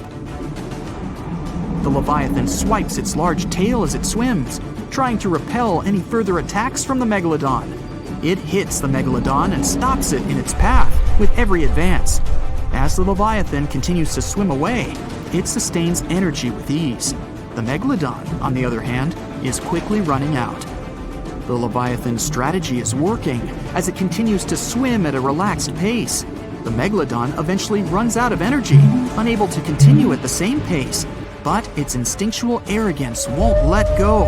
In its evolution, it has never really needed to develop the ability to flee. There has never been a reason for it. Over millions of years, it's never been outmatched, but that is all changing now. As they press on, it's clear that this is a contest between a marathon swimmer and a sprinter. The Leviathan continues to conserve its energy wisely, while the Megalodon, starved of energy, continues to pursue, becoming slower with every flick of its tail, to the point that it's unable to maintain the chase. Upon realizing its foe is exhausted, the Leviathan turns toward the Megalodon. Now, with dominant speed and maneuverability, it spreads its massive jaws, grasping the Megalodon's spine, ending the struggle and ensuring its victory. The challenger, the Leviathan, is a novice in comparison to the ancient Megalodon, but thanks to evolution, it ensured its eventual victory. This guaranteed its reign as the top predator, and arguably the greatest predator to have existed on Earth. Unfortunately, it would only be a short reign. No, there wouldn't be a larger or more superior foe to take the mantle. The world would begin to change. The Earth would soon go through a cooling trend, which would cause the main prey of the Leviathan to go extinct. And without a food source to sustain this hulking beast, it was unable to continue. But this led to other similar predatory animals taking its place. The killer whale, sharing similar characteristics, eventually replaced its predecessor. The Megalodon would then retake the mantle by default due to the absence of its victor. Continuing with its prior successful strategy and broader food source, it ensured its prolonged survival. But as the seas cooled even further and became much shallower worldwide, it became more difficult for the Megalodon to reproduce. The suitable shallow areas that were necessary for nurseries quickly disappeared, and without these, the Megalodon too eventually went extinct. And just like its former opponent, other smaller sharks were able to adapt to these changes in the shallower waters, ensuring a more diverse pool of predators to dominate the seas. If you could dive right into the mysterious darkness of the ocean depths, who knows what you'd come upon? Legends that are hundreds of years old mention some giant sea monsters hiding deep down below the ocean waves, like the Kraken, the Loch Ness Monster, the Hydra, Leviathan, and so many more.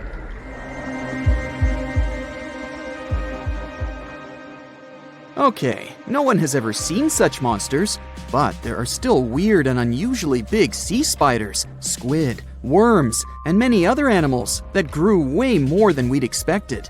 Take a look at the colossal squid from sub-Antarctic waters. It's around 14 times longer than the arrow squid that lives near New Zealand. And deep down in the Pacific Ocean, there's a sea sponge as big as a minivan. Oceans contain about 96.5% of all water on our planet. Up to 80% of all life on Earth we've discovered is under the oceanic waves. We haven't explored, mapped, or even seen more than 80% of the ocean. In fact, we've mapped Mars better than we have the ocean bottom. The pressure down there is insane, and it would make you feel like you're holding up almost 50 jumbo jets, and temperatures at such depths are extremely low. Conditions deep below the oceanic surface are harsh, so creatures that live there need to adjust. That's why many of them grew very, very big to survive. Creatures that live in cold, dark depths are so big because of a phenomenon called deep sea gigantism. The deeper you go below the oceanic surface, the less sunlight there is. That's why the temperatures drastically fall. The result of this is increased cell size and longer life of creatures. Also, these creatures don't have as much oxygen as the marine animals that live in shallower parts, and their food sources are minimal. Much of the food they get comes from shallower waters, and only a little bit trickles down to the deeper parts. And when there's not enough food, being large is an advantage. Larger creatures can move farther and faster to find something to eat. Their metabolism works slower. They don't digest the food that fast, so they can store food and conserve energy for hard times when they can't find anything to eat. They don't need to regulate their body temperature either, which also helps them save some energy, which they can then transfer to other body processes. They mature more slowly and later than those living in shallow waters. The majority of fish species that dwell in deep waters live 30 years or even more. Orange roughy fish, on the other hand, live up to 150 years. This fella grows 24 feet in length and weighs up to 1.5 tons. But it grows to be so big for centuries. They start looking for partners when they're 150 years old, and they can also live this long because there are not so many predators at such depths. Also, there are no humans or other things that can disturb them or endanger their existence. At such depths, the environment is pretty stable, so many animals there are like living fossils because they probably haven't changed in millions of years. The first 650 feet of the ocean's depth are considered to be the open ocean. The majority of the marine life we've discovered lives there, since that's the area the sun can still reach. And then, as you continue going deeper, you reach the twilight zone. It seems like nothing lives there. But at about 820 feet, you see a small oasis of ancient life blooming. For example, there are sea lilies, animals that have been living at such depths unchanged for millions of years. Coelacanths, another living fossil, have been living in the ocean for more than 360 million years. Hagfish haven't changed in a very long time either, for over 300 million years.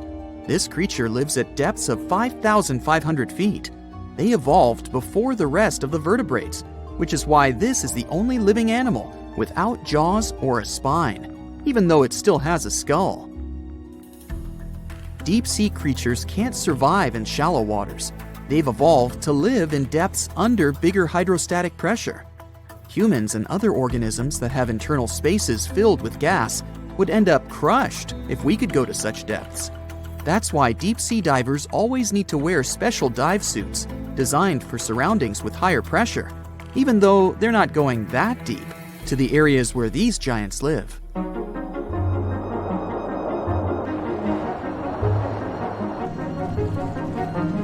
But near Antarctica, you can see gigantism way closer to the surface, like giant sponges, sea slugs, sea spiders the size of a dinner plate, worms, and even some enormous single-celled organisms. They all tend to chill in shallower waters. Scientists are not sure why exactly, but they think it could have something to do with oxygen. Giant species use just a little oxygen, and the waters around Antarctica are pretty rich in it, which means there's hardly any limit to these animals growing bigger and bigger. Back to deep-sea creatures. As mentioned, they had to adjust to strong pressure, so they almost don't have any air gaps in their body at all. They're mostly water-based, and since water is incompressible, which means it's not something you can compress, it helps them stay unaffected at such high pressure. But because of all that, if they were to go up towards the surface, they'd probably swell up, maybe even explode. Just look at the blobfish, the one that takes the title of the ugliest animal in the world. It looks normal deep down below the surface, where its natural habitat is. But when it gets up to the surface, where the pressure is 120 times lower, it changes its shape. The blobfish doesn't have a skeleton or muscles, so without high deep-sea pressure, it ends up being all floppy and saggy. The dark oceanic depths are not just scary to watch, but to listen to as well. In 1997, scientists were trying to find underwater volcanoes located off the South American coast. During their travels, they recorded one of the loudest noises ever registered. It was pretty weird, too. It was so loud, even sensors from more than 3,000 miles away managed to pick it up. They later called it the bloop. It took them 15 years to conclude the sound came from an ice quake. That's when seismic activity breaks frozen ground. Water at the bottom of the ocean is not always extremely cold. There are hydrothermal vents on the seafloor, and the water that comes out of them can be up to 750 degrees Fahrenheit. Powerful pressure, yep, the same one that would crush you, is something that doesn't allow the water to boil. There are hundreds of animal species that live near deep-sea hydrothermal vents. Some of them, such as tube worms, are not like anything we have seen before. These worms absorb chemicals from vent fluids. That's how they feed bacteria that live in them. And in return, those bacteria give them the carbon the tube worms need to survive. 2/3 of all of the coral species scientists discovered live in dark, deep, and extremely cold parts of the ocean. Some even live in parts that are 3 miles deep. They can survive at low temperatures, such as 28 degrees Fahrenheit.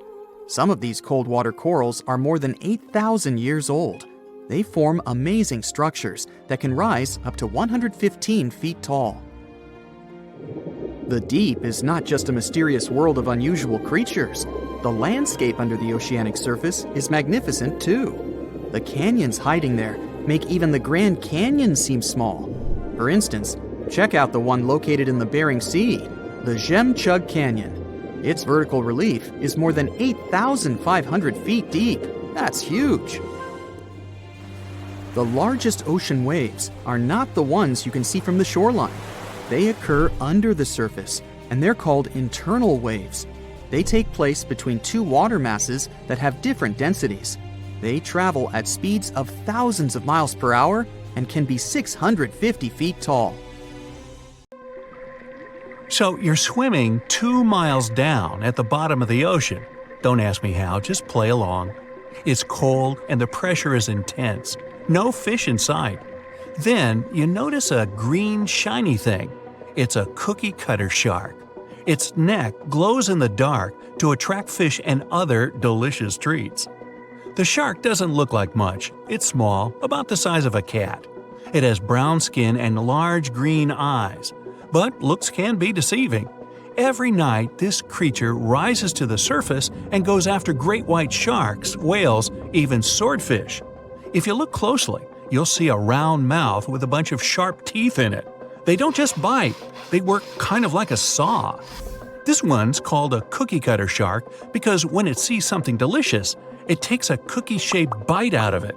These sharks have even been known to disable submarines. Wonder what flavor they are. Our next shark is about the length of a car. Only about 100 of these sharks have ever been seen, but if you met one, you'd never forget it. It has a big mouth, a huge mouth, a mega mouth, like me. It's the mega mouth shark. You could easily fit in it if you curled yourself up. They're not dangerous though, not to humans. They feed by swimming around with their mouths open, filtering out plankton and other underwater goodies. The shark has special organs in its mouth that glow, attracting little crustaceans. It swims deep in the ocean in total darkness. Probably has a great smile though. Thresher sharks also have a huge body part, the tail. It's almost half the length of the shark itself, and it looks like a helicopter blade. It's one of the few animals that hunts using its tail. The shark sneaks up on a school of fish and starts to shake its moneymaker. This freaks out some of the fish, which is exactly the plan. In a pinch, it can also use its tail to defend itself. The best thing about this shark, it doesn't attack people. The angel shark. There are quite a few types of angel shark out there, but they're more shark than angel. They're flat like stingrays, and their skin is covered with patterns that help them blend in with the seafloor. Because of this disguise, divers sometimes accidentally touch them, which isn't the best idea. They're fast and have powerful jaws. Still, they prefer the taste of small fish to you. The horn shark has two ridges that look like horns right above its eyes. It's definitely the grandpa of the shark world. Not aggressive, swims pretty slowly, and is up late almost every night. Its two favorite meals, sea urchins and crustaceans. It moves its fin on the seafloor almost as if it had paws. But don't underestimate this guy. It has one of the strongest bites of any shark. It needs those strong teeth to crush the shells of its late-night meals. And if something tries to attack it, watch out. Horn sharks have sharp spikes on their fins. The award for the ugliest shark goes to the goblin shark, and it's not even close. From the outside, it already looks kinda weird and is about the size of a pink underwater motorbike. It has a long tail and a seriously long nose. It lives way down in the depths of the ocean and loves to eat squid. It's not as fast as its relatives, but it's way more sneaky. It has a secret squid catching technique which is totally wild. The shark swims behind the squid. It's catching up, getting closer and closer, but the squid isn't slowing down, no way. It looks like the poor goblin shark won't have any lunch today. Then it opens its mouth. Its jaw is attached to folds of skin that mean it can literally throw its jaw out of its mouth. And it's a shark, so those teeth are sharp. That extra reach helps it grab its lunch, and when the meal's over, it pops its jaw back in its mouth. These sharks have been seen many times off the coast of Japan. They're actually named after the goblins in Japanese myths and fairy tales. There's only one thing out there cooler than a ninja shark. It's the ninja lantern shark. Imagine there's a tube you can slide down that takes you to the bottom of the ocean. It's too dark, you can't see anything. Suddenly, a glowing dot, moving around in the distance. It's coming closer, shooting towards you. It's a blue glowing head. Worse, it looks like this head doesn't have a body attached to it. The ninja lantern shark has black skin, so it's almost invisible in the dark. It's only the size of a human arm, but its small, sharp teeth are no joke. No one really knows why this shark glows. Maybe to attract tasty fish? Another theory out there is that it uses this light to communicate with its friends. It has friends? The hammerhead shark. These ferocious sharks can weigh up to half a ton. They live in tropical waters all over the world, and they're one of the most recognizable sharks out there. Their eyes really are located on the sides of their hammerhead. This means they can see in almost all directions. They even have special neck muscles to lift their head up and down just to see that little bit better. Their favorite food? Stingrays. You know, those flat things that swim along the seafloor, camouflaged to look like sand and bits of rock. Stingrays get by blending in with their surroundings. Danger mostly just swims by. But the hammerhead's eyes see everything. Uh-oh. Great white sharks, hammerheads, and other large sharks live for about 25 years. But one shark can live much, much longer. The Greenland shark can live anywhere from 300 to 500 years. It lives mostly in the North Atlantic and Arctic oceans. It loves to swim deep down where it's dark, so it uses its nose to sniff out food. Since it spends so much time down there, it's figured out how to withstand the strong pressure. It's one of the oldest living, largest, and slowest fish on Earth. Just imagine, you're on an Arctic cruise and you see one of these sharks moving slowly through the freezing cold water. It might be 400 years older than you. Most sharks are omnivorous. They can go after dolphins, other sharks, crabs, sea urchins, smaller or even larger fish, hot dogs. Kidding about the hot dogs. But the bonnethead shark is a bit different. It eats algae for about half its meals. It's actually related to the hammerhead shark, but its head looks more like a shovel. Can you dig it? If you see this guy swimming around, you might think it's a sea snake or a huge water worm. Frilled sharks like to swim way down at the bottom of the ocean, like a lot of sharks. When they're chasing something delicious, they move kind of like a snake. And just like a snake, they like to gulp down their lunch all in one piece. But that doesn't mean they don't have teeth. They have about 200 nice and sharp ones. The saw shark has a long, flat, and seriously spiky nose. Those teeth on its nose never stop growing. Each tooth is equipped with electric receptors to help the saw shark feel around for nearby fish, like a ship's radar. When dinner's nearby, the shark swims up and strikes with its nose, waving it around like a knight showing off his skills.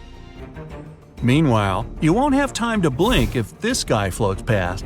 Did you see it? How about now? Meet the fastest shark in the world, the short-fin mako shark. It can swim up to 35 miles per hour. That doesn't seem that quick on land, but underwater, that's fast. Slower than a cheetah, but faster than most dogs. It's warm-blooded, which is super rare for a shark. That helps it swim to cold and distant places where an ordinary shark simply wouldn't survive. The swordfish goes much faster. It can swim up to 60 miles per hour. It's not a shark, but it's still an amazing creature. In a race, the swordfish will usually come out on top, but it's not just fast, it's ingeniously fast. It has a gland next to its nose that pumps out a special oil. This oil spreads through its nose and comes out through tiny holes. This special oil is waterproof, which lets the swordfish glide through the water at high speed. It looks like a prehistoric creature that came from the time of dinosaurs. This scary beast is called the basking shark. It can grow up to 39 feet. People have only reported 3 of them in the past 160 years. The last sighting was in 2015, and before that, about 80 years ago. These sharks sometimes rise to the surface to filter out small animals, such as shrimps and other small crustaceans, when they want to have a nice, tasty seafood dinner. But when there isn't enough grub at the surface, they go down to the depths of almost 3,300 feet, where they tend to stay for months, which is something researchers discovered using satellite tags. Tag, you're it! Now, basking sharks like to spend their time in more temperate waters, but they can migrate long distances. They live across the globe, but in warm tropical or subtropical areas, they won't go near the surface because they're not fans of high temperatures. The lion's mane jellyfish is not that rare, but it's fascinating how large it is. It's the biggest among jellyfish species and the longest animal. Its total length can reach 120 feet. That's approximately 23 feet more than the longest blue whale scientists know about. The jellyfish has around 70 to 150 tentacles, and they all contain huge amounts of neurotoxins that can seriously harm you if you come in contact with the animal. But people don't usually come across this type of jellyfish because it rarely lives near the coast, preferring the open ocean. Generally, you can find the lion's mane jellyfish no deeper than 65 feet below the surface, where it dines on small fishes, zooplankton, and some other types of jellyfish. It uses its tentacles to catch its value meal. Hey, you want fries with that? The giant phantom jelly comes out of the darkness and depths of the ocean's midnight zone. Its sun hat-shaped bell reaches over 3 feet across. This bell trails 4 ribbon-like mouth arms that can be up to 33 feet long. This quite rare creature uses its mouth arms to catch unfortunate animals swimming around and not knowing what's coming for them. Giant phantom jelly propels itself through the water with periodic pulses coming from its orange head. It glows faintly and mysteriously in the pitch-black depths. It lives across the globe in all the oceans except for the Arctic. I'm guessing it's too cold. Because of its odd shape, people often call the oarfish the dragonfish or sea serpent. It's about 26 feet long, which makes it the longest bony fish we know about, and lives at depths of 3,300 feet. Oarfish spend most of their time in the deep, dark parts of the open ocean in tropical and subtropical areas. They almost never come to the surface, unless, invited. It's a ribbon-shaped and shiny silver creature with a long red dorsal fin and red oar-like pelvic fins. Its body has no scales and is very thin. The fish can grow to a length of about 30 feet and weigh 660 pounds. Oarfish have really big eyes that help them see better in their dark, scary surroundings. The frilled shark is definitely one of the gnarliest-looking marine animals out there. If you saw it somewhere, you'd probably think you went back to the age of dinosaurs. Yup, the frilled shark is a prehistoric creature because its roots go back 80 million years. This living fossil can grow to be 7 feet long.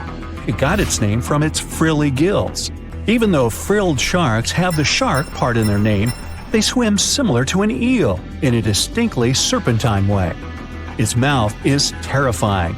Similar to the maw of the great white shark, it has 300 trident-shaped teeth lined in 25 rows. Hey, come a little closer, huh? Researchers discovered this creature in the 19th century, but people rarely see it, and no wonder. It usually lives at depths of between 390 and 4,200 feet. Most of the time, the frilled shark feeds on squid, swallowing them whole. Its long jaws allowed the frilled shark to gape extra wide and swallow animals half as long as its entire body. Goblin sharks are very rare. Researchers have spotted fewer than 50 of them in more than 120 years. But maybe that's for the best, since we're talking about a pretty scary fella with a narrow snout and sharp teeth. It's also capable of thrusting its entire jaw outward when it wants to catch something. Sounds familiar. As it's lurking through the dark depths of the ocean, a goblin shark sees a small squid that looks quite yummy. The dangerous animal inches toward the squid. When the poor creature notices the predator, it tries to dart away, but it's too late. The shark has already thrust its jaw the whole 3 inches out of its mouth. This jaw is connected to the flaps of skin the shark can unfold.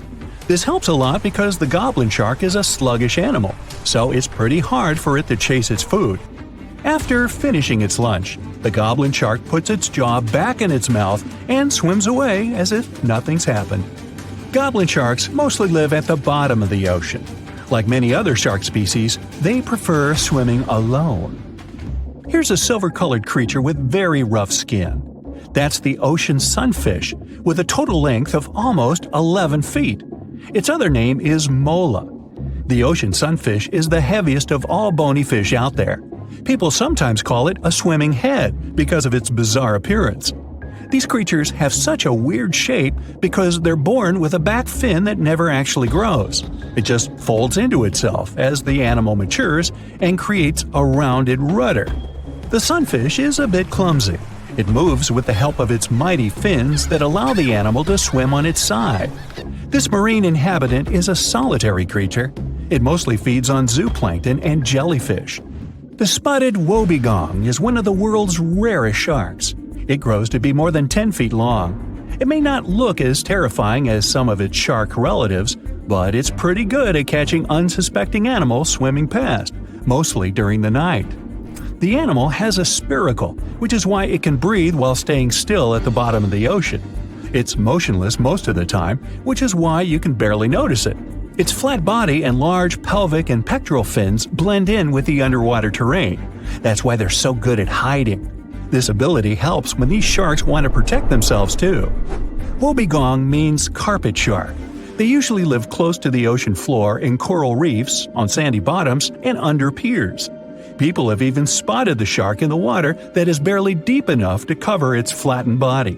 Now, blobfish lack teeth and bones, so they can't actively hunt. Since they don't have much muscle mass, they can barely move around. Hey, I had a roommate like that once. They get their energy from animals they scoop up from the seafloor. They also know how to conserve this energy. That's how it usually goes with deep-sea creatures. They don't have as much food as those animals that swim closer to the surface. Instead, they have special body mechanisms that allow them to save energy for the times when they don't have much to eat. Pressure at the depths where the blobfish lives is 120 times as high as that at the surface. That's why the bizarre creature looks like a weird gelatinous mass only when you bring it up to the surface. The pressure here is not strong enough to keep its body together. Hey, breaking up is hard to do. The white margin stargazer could compete with the blobfish for the title of the ugliest animal in the sea, don't you think? Now, this animal has eyes on the top of its head, together with an upward-facing mouth which the creature uses to hide itself in the sand. That's where it spends most of its time, with only its eyes protruding from the sand. It chills this way until some small animal passes by. It can lunge at its target incredibly quickly, literally within milliseconds. This creates a vacuum in the water that pulls in a crab, fish, or some other small, unfortunate animal. Another tactic involves venom. This fish has a venomous spine in its shoulder blade that helps with catching other animals and defending itself against enemies. Even though it's not related to the electric eel, the white margin stargazer can generate an electric shock as powerful as 50 volts. Ow! It was the largest fish our Earth had ever seen, and its bite was strong enough to crush a car. The largest of its teeth found was the length of a remote control. It consumed about 2,500 pounds of food a day. That's like 3,300 cans of tuna for you. The earliest Megalodon fossils are from about 20 million years ago, but you won't see its skeleton, and that's because the mighty Meg had no bones. A skeleton made from bones gives most animals their body shape and strength. Sharks, though, come from the same subclass as rays, skates, and sawfish and have cartilage instead of bones. Cartilage is a tissue that is softer and more flexible than bones, but it's still tough enough to shape the body and protect the internal organs. Some areas are more flexible, since cartilage is weaker, and some, like the shark's head, are much tougher thanks to calcified cartilage. Their snouts, though, are made of really soft and flexible cartilage to work like a bumper in case of a collision with some dangers. Who knows if they'd be able to do all this with a heavy skeleton? Plus, cartilage makes their jaws more flexible, and they can open their mouths much wider than they would with a jaw made of bone. Our hero, Meg, was no exception, and it had the strongest bite of all living creatures, which was also made possible by a skeleton made of cartilage. Sharks take full advantage of their cartilage. It helps them swim and turn fast while hunting. One drawback of this type of skeleton is that it was really tricky for scientists to establish the shape and size of Meg. Normally, they would do it using fossilized bone skeletons or their parts. With Meg, they had to guess based on the teeth they found and comparisons with living relatives. A more recent 3D computer model was based partially on scans of a preserved spine discovered in the 1860s. The model showed that Meg was bigger, faster, and even hungrier than scientists had previously thought. Looks like an average Megalodon was 52 feet long. That's slightly bigger than the height of the Hollywood sign and weighed 10 times as heavy as an elephant. There were also much bigger creatures. Scientists still aren't sure how the Megalodon got this size. The fact that there were bigger and smaller Megs probably has to do with a little something called Bergmann's rule. It says that the temperature of the surrounding environment affects the animal's body size because they either need to conserve or shed heat. The Megalodons that reached cooler waters probably needed more body weight to make sure they survived in low temperatures. Those living in warmer waters had to be smaller to avoid burning up. If the researchers were correct in their calculations, it also means that Meg reached a cruising speed of over 3 miles per hour, which is much faster than other sharks. The still-living great white shark can cover a distance of nearly 7,000 miles without stopping, which is 9/10 as long as the diameter of Earth. It looks like the Megalodon could have gone much further. Megalodons managed to survive on our planet for nearly 70 times longer than humans have. They were roaming the oceans for around 20 million years, and you could see them pretty much anywhere except near the poles. Scientists discovered the most northern fossils off the coast of Denmark and the most southern in New Zealand.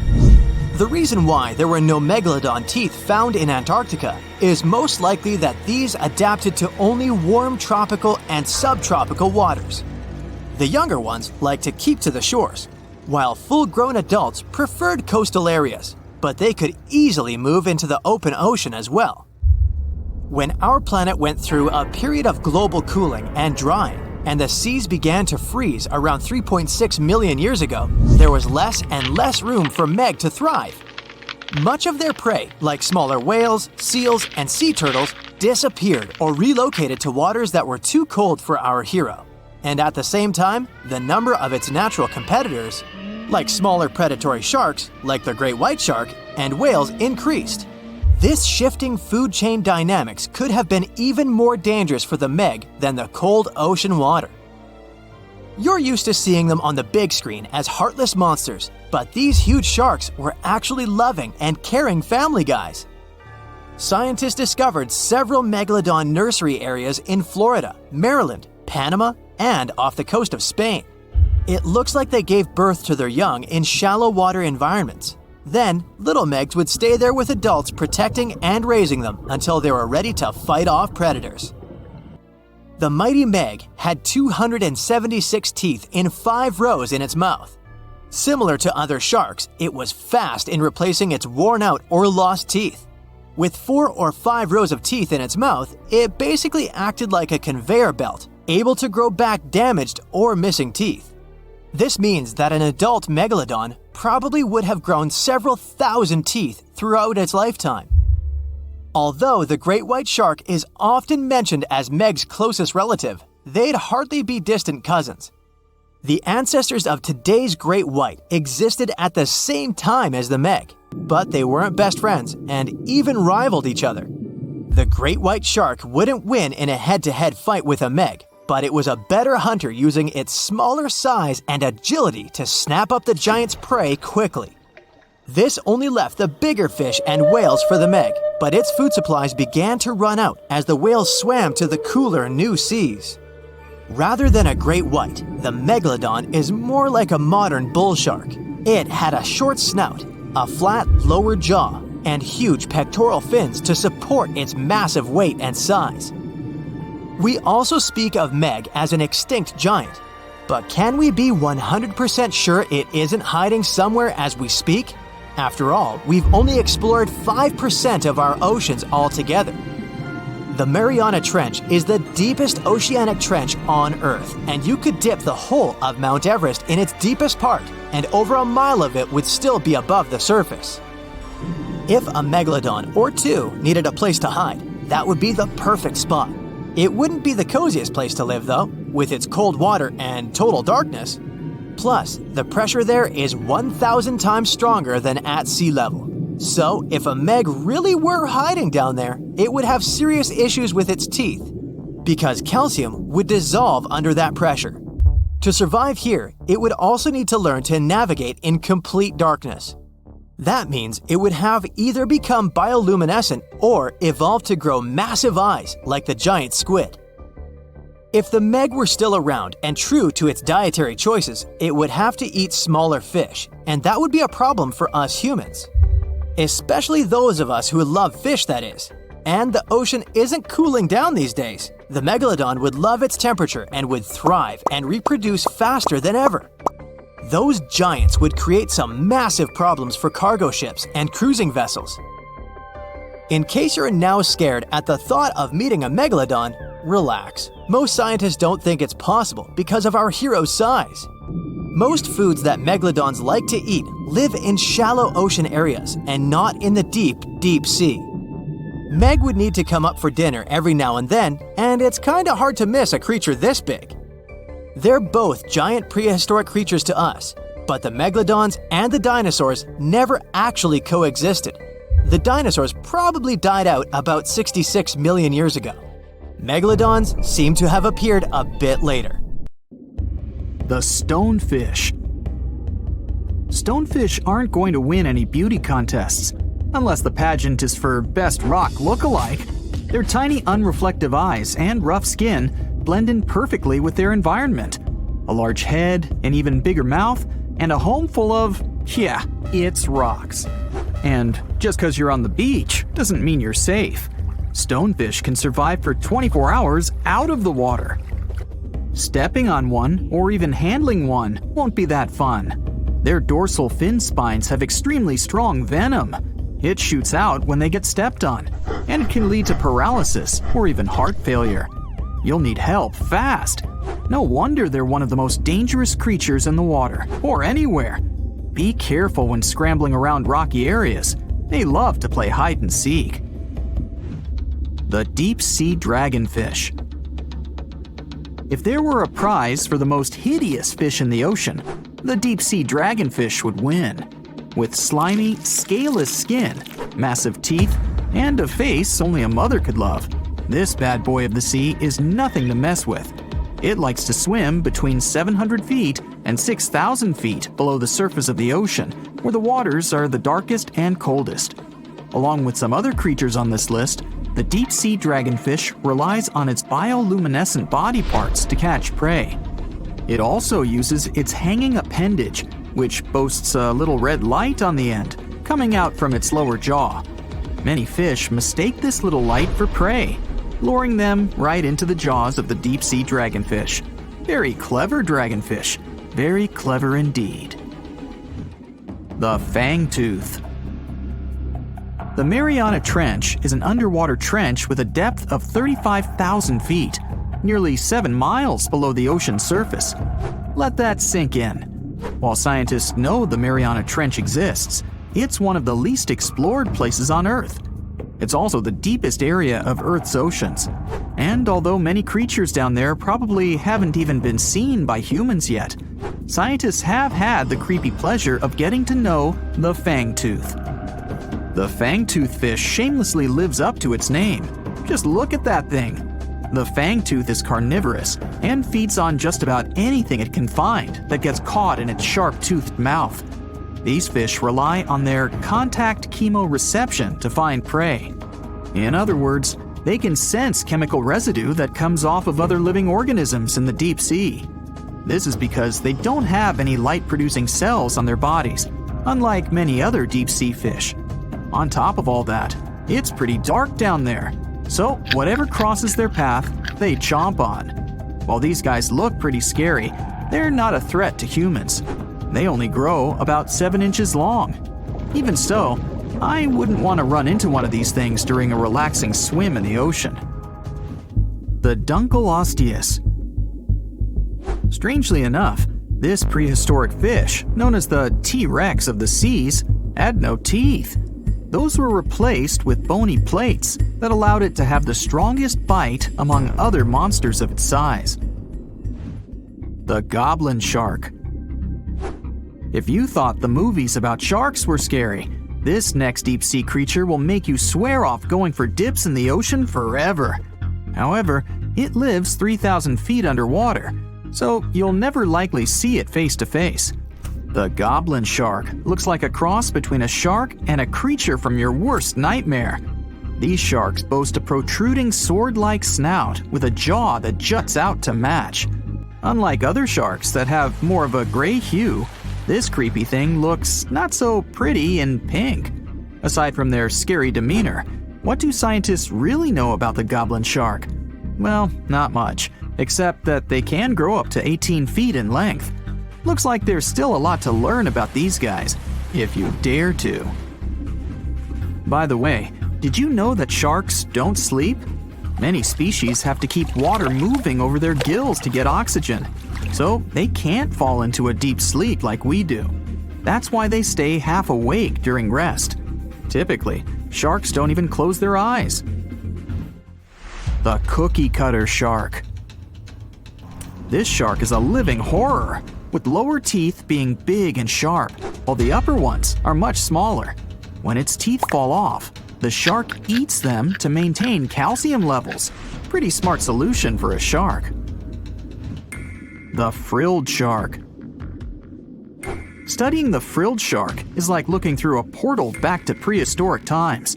That's because scientists think that these eel-like sharks haven't changed much since their oldest ancestors roamed the deep sea waters, so they're sometimes referred to as living fossils. These sharks' mouths are filled with a terrifying 25 rows of backward-facing sharp teeth, 300 in total. They're designed to grasp prey and hold them tight so they can't get away, according to early studies of the shark conducted in 1884 and published in the Bulletin of the Essex Institute. Luckily for swimmers, the frilled sharks live between 390 feet and 4,200 feet below the ocean's surface, so they'll probably never run into them. Probably. This is probably the worst nightmare of any dentist. The northern stargazer. Take a look at this cutie. The northern stargazer is definitely not something you'd wish to see on the ocean floor. This horrid creature hides its body under the sand, leaving its face above to wait for prey. The tasseled wobbegong. Here's another carpet shark on our list. It lies low on the bottom of the sea and patiently waits for its prey to come by. The Australian ghost shark. The Australian ghost shark isn't really even a shark, but a very bony fish. It's also a living fossil. It hasn't changed within the last 400 million years. Believe it or not, sharks and humans have a common ancestor that lived around 440 million years ago. Even though we both evolved in our own way, there are still some signs of that connection. For example, the genome of an elephant shark is very similar to humans. The Leopleurodon. This list of terrifying creatures would be incomplete without mentioning the terrifying and prehistoric Leopleurodon. This carnivorous marine reptile existed during the Colovian stage of the Middle Jurassic era and ruled the waters at 9 feet in length. Scientists believe Leopleurodon thrived in this deep-sea trench because of its ability to swim long distances and its 4 paddle-like limbs. While they probably weren't able to propel themselves toward prey like other animals of the area, they did manage to accelerate and attack very ruthlessly and efficiently. Additionally, they relied on their long snouts to smell prey, which leads scientists to believe they didn't rely on sight for hunting. This means they could have thrived in the dark Mariana Trench. Around 150 million years ago, Leopleurodon became extinct due to competition for prey against other thriving marine reptiles. And I think I speak for all of us when I say, thank goodness for that. Considering that scientists have only explored 5% of the ocean floor and found some of the scariest sea creatures imaginable, one can only dream of what other animals reside in the deep sea waters. Perhaps it's best to keep them in your imagination. Am I right? The megamouth shark. This shark is a filter feeder, and it's friendly to humans, although its huge mouth can look quite threatening. Like basking sharks, it swims with its mouth constantly wide open, as if it were on Twitter. The gulper eel. This deep-sea eel has an easily distended belly that allows it to swallow prey twice its size in a single monstrous bite.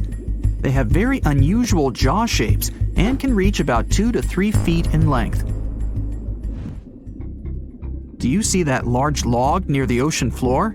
Maybe it's part of an old ship. Treasure, gold, diamonds, I'm rich! Well, as you get closer, you notice something. It's swimming! It's not a shark or a dolphin, it's a saltwater crocodile! Now don't panic. If you bump into one of these reptiles in the sea, it's unlikely it'll think of you as food. Crocodiles have a special valve in their throat that stops them from drowning underwater, but that doesn't mean they can't bite. Usually, they're heading to a nearby island, and the quickest way there is to body surf. They can't really take the ferry, you know. Watching one from a distance should be okay. Just don't swim to shore right away. They love to ambush their lunch in shallow water. If there's one time I'd want to see a great white shark, it's when I'm diving with crocodiles. They'll gladly take a crocodile-sized nibble, given the right motivation. The water is bubbling under the fishing boat as if something is coming up out of the water. It gets closer and closer. The water seems to boil. Suddenly, you see giant jaws and glistening teeth.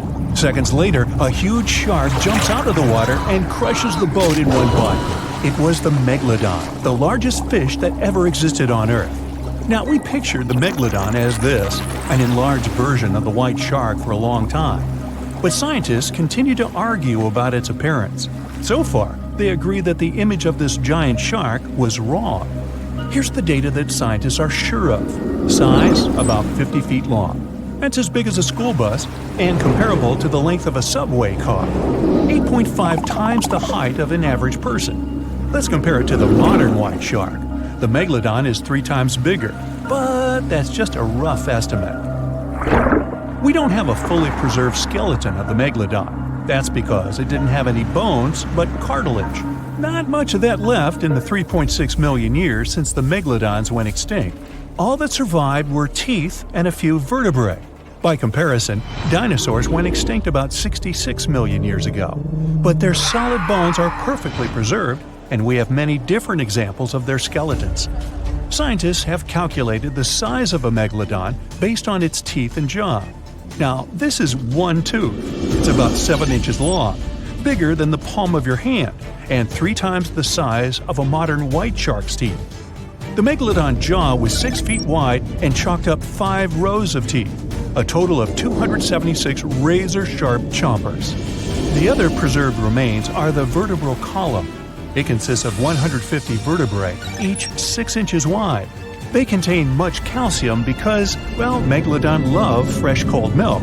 Nah, it's because the vertebrae had to withstand the enormous mass of a giant shark.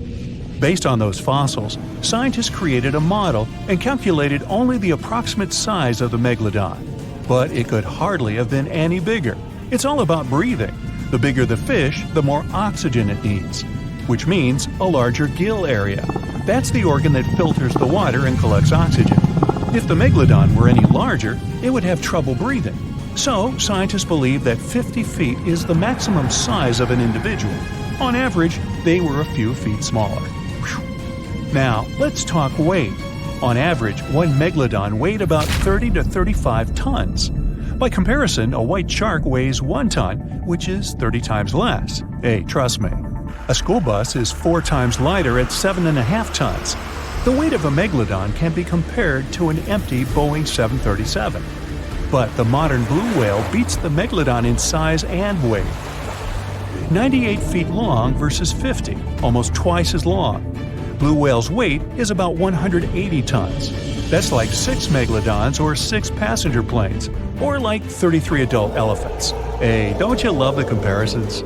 Now, about the appearance of the Megalodon. Scientists believe it didn't look like a white shark. The Megalodon belongs to a different fish family and most likely looked like a giant sand tiger shark. Flattened snout, small eyes. Its dorsal fin is moved backwards. The sand shark has 2 dorsal fins about the same size. The coloration is light brown with a white belly and may have had brown-red spots like a sand shark all over its body. We used to think of the Megalodon as something scary from the first finds of its fossils. That was back in the Renaissance era. People found some teeth in the rocks. At first, these teeth were thought to be the tongues of dragons or snakes. And here's the first drawing of what the owner of these teeth supposedly looked like. A massive snout with a scary nose and a bunch of razor-sharp teeth. We also have the evidence that Megalodons were brutal hunters, kings of the food chain. The first combat tool in their arsenal was the battering ram. The Megalodon was a slow swimmer, though. It could only accelerate up to 11 miles per hour. In comparison, the modern white shark can reach 35 miles per hour in a dash for its meal. The fastest human swimmer could only go 6 miles per hour. Well, good luck with that. But the Megalodon had incredible mass. Though slow, its battering ram had tremendous power. The Megalodon would take its prey by surprise. It had only one chance to hit it. If it missed, it would take too long for a second round. The maneuverability of the Megalodon was comparable to a large truck. But if the ram was successful, the prey was stunned and couldn't move. At this point, the Megalodon aimed at vulnerable spots, like the fins and tail of the prey. Scientists have found many ancient whale remains with Megalodon tooth marks. It turned out that the giant shark knew where its prey's vital organs were located and could strike at them. When the prey was immobilized, the Megalodon bared its teeth. An adult person could easily fit into its open jaw at full height. And according to various estimates, the bite force of the Megalodon was almost 11 tons. Now imagine the weight of 3 SUVs concentrated at the tip of a sharp tooth. That's 9 times the power of the largest white shark bite, and 6 times the power of the modern record holder for biting, the saltwater crocodile. Here, look at a map of where the remains of the Megalodon were found. South and North America, Europe, Asia, Australia. It was the master of all seas and was comfortable anywhere on our planet. We've even found some remains of the giant shark in freshwater sediments. Perhaps it wasn't afraid to enter rivers to hunt. Now, other scientists say that maybe the Megalodon wasn't even a predator, all because of its size. It couldn't swim fast. It couldn't even make short dashes like the white shark. If prey tried to escape, the Megalodon didn't rush into pursuit because it could never catch up with it. Another problem is the skeleton of the Megalodon. The cartilage is weaker than the bones, so the musculature of the giant shark was not as massive and robust in the first place. The Megalodon may even have been a scavenger and never got into fights. This is one of the reasons why ancient sharks became extinct. Megalodons like shallow, warm waters, with temperatures ranging from 53 degrees Fahrenheit. But over 3 million years ago, the climate turned colder. This deprived the Megalodons of territories and plenty of food. The primitive whales that had been the main diet of the giant sharks began to disappear. Faster predators took the remnants of food. The Megalodon started to starve. In evolution, a new player entered the field, the toothed whales, ancestors of the modern killer whales. They lived in packs and had bigger brains than the Megalodon. So, over time, they started to compete with the Megalodon. They took advantage of its clumsiness. A group of killer whales could easily win a competition against a giant shark. Many scientists believe this was the reason for the disappearance of the largest shark in the world. But there are theories that the Megalodon is still alive and roaming the dark waters of our planet. Several Australian fishers have allegedly encountered a shark of incredible size, but no one can confirm these testimonies. Fans of this theory believe that giant sharks can hide in deep waters away from human eyes. In the Mariana Trench, for example, it's the deepest place on our planet. It's deeper than if you stuck Mount Everest in the water, and we've even found the teeth of a Megalodon there. But science says that such a giant shark couldn't live in the Mariana Trench for many reasons. One, it's too cold. The Megalodon was probably a cold-blooded fish, so it had to use the warmth of its environment to survive. But the water in the Mariana Trench is cold, about 40 degrees Fahrenheit.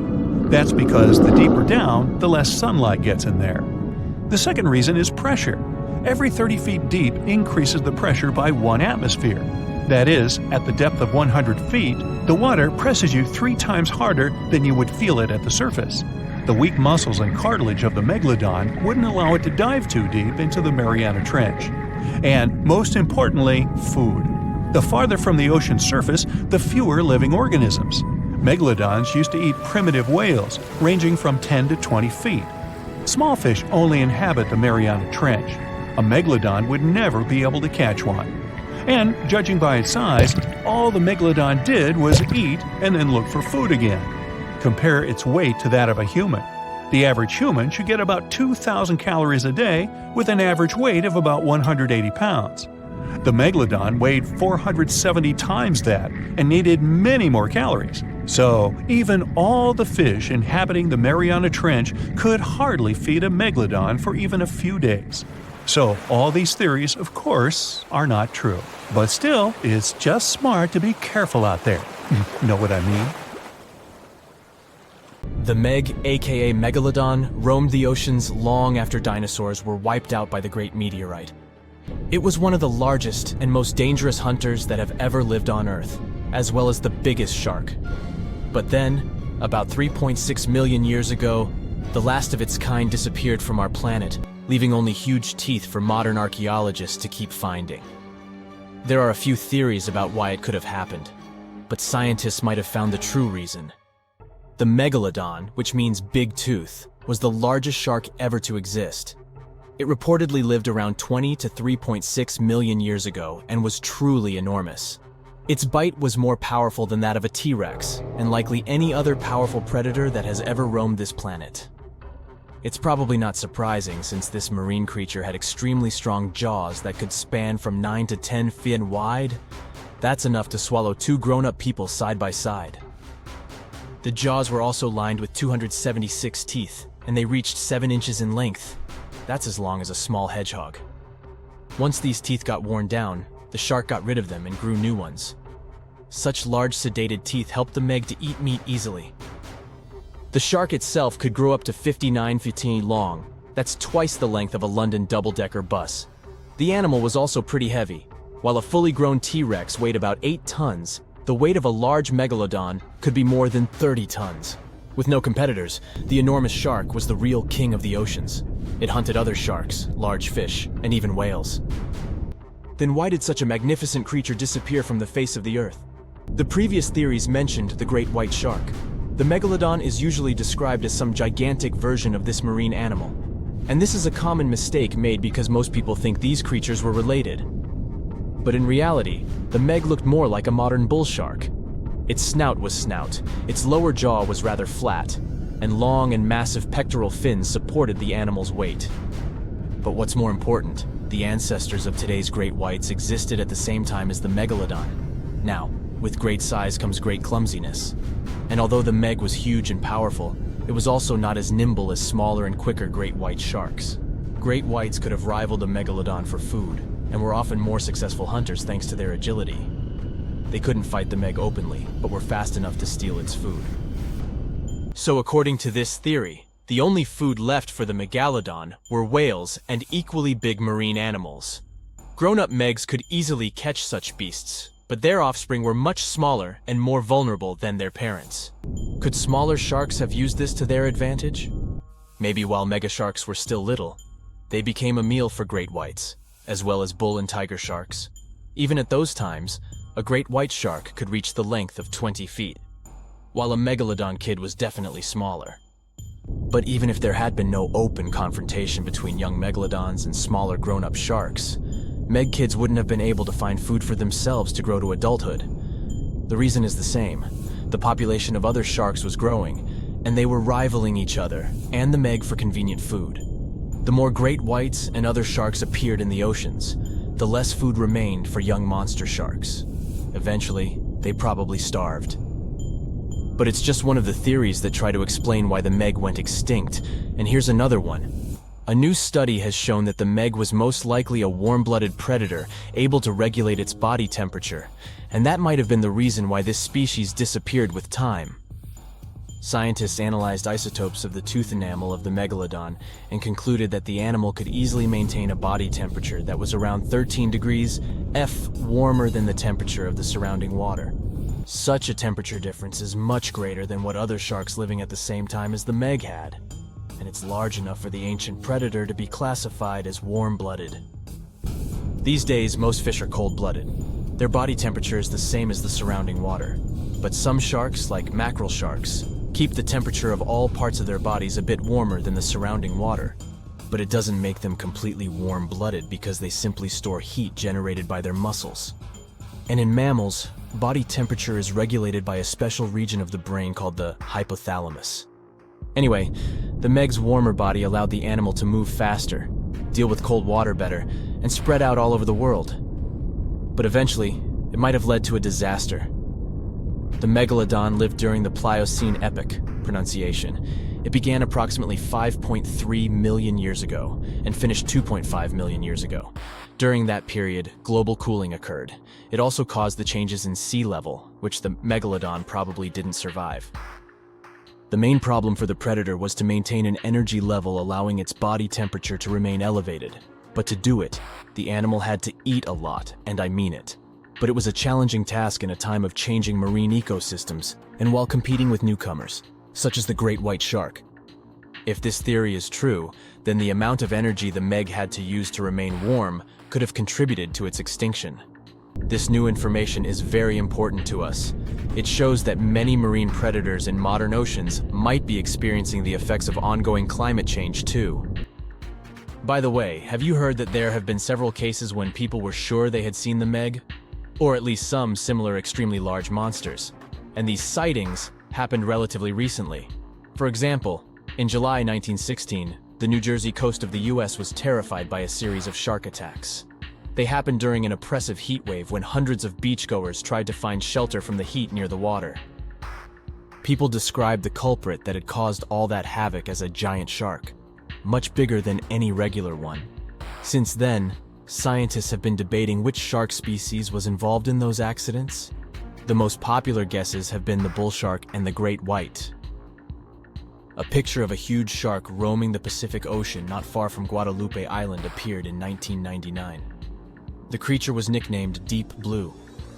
It could be distinguished from others by a wavy pattern separating its gray back and white belly. But even though some people claimed it could be the infamous Megalodon, experts came to the conclusion it was a female white shark, the largest ever seen. The average length of a male white shark is 11 to 13 feet. Females are bigger, up to 15 or 16 feet, but Deep Blue reached more than 20 feet in length. No wonder people were confused. For the last time, Deep Blue was spotted in 2013 near the western coast of Mexico's Baja California. But look, there's another jumbo shark, and you can meet it in any part of the world. The largest specimens can reach 40 feet long and weigh about 5 or even 6 tons. Could it be, if not the Megalodon itself, but one of its relatives? Again, a wrong guess. That's the basking shark. This animal prefers subpolar seas, with temperatures not higher than 58 degrees F, even though some of these animals do migrate to warmer places. Like whale sharks, basking sharks are harmless and don't attack snorkelers or divers. These creatures have loads of small teeth, but they don't use them when feeding. Instead, they swim with their huge mouths open and swallow plankton. A grown-up basking shark can filter nearly 2,000 tons of water per hour.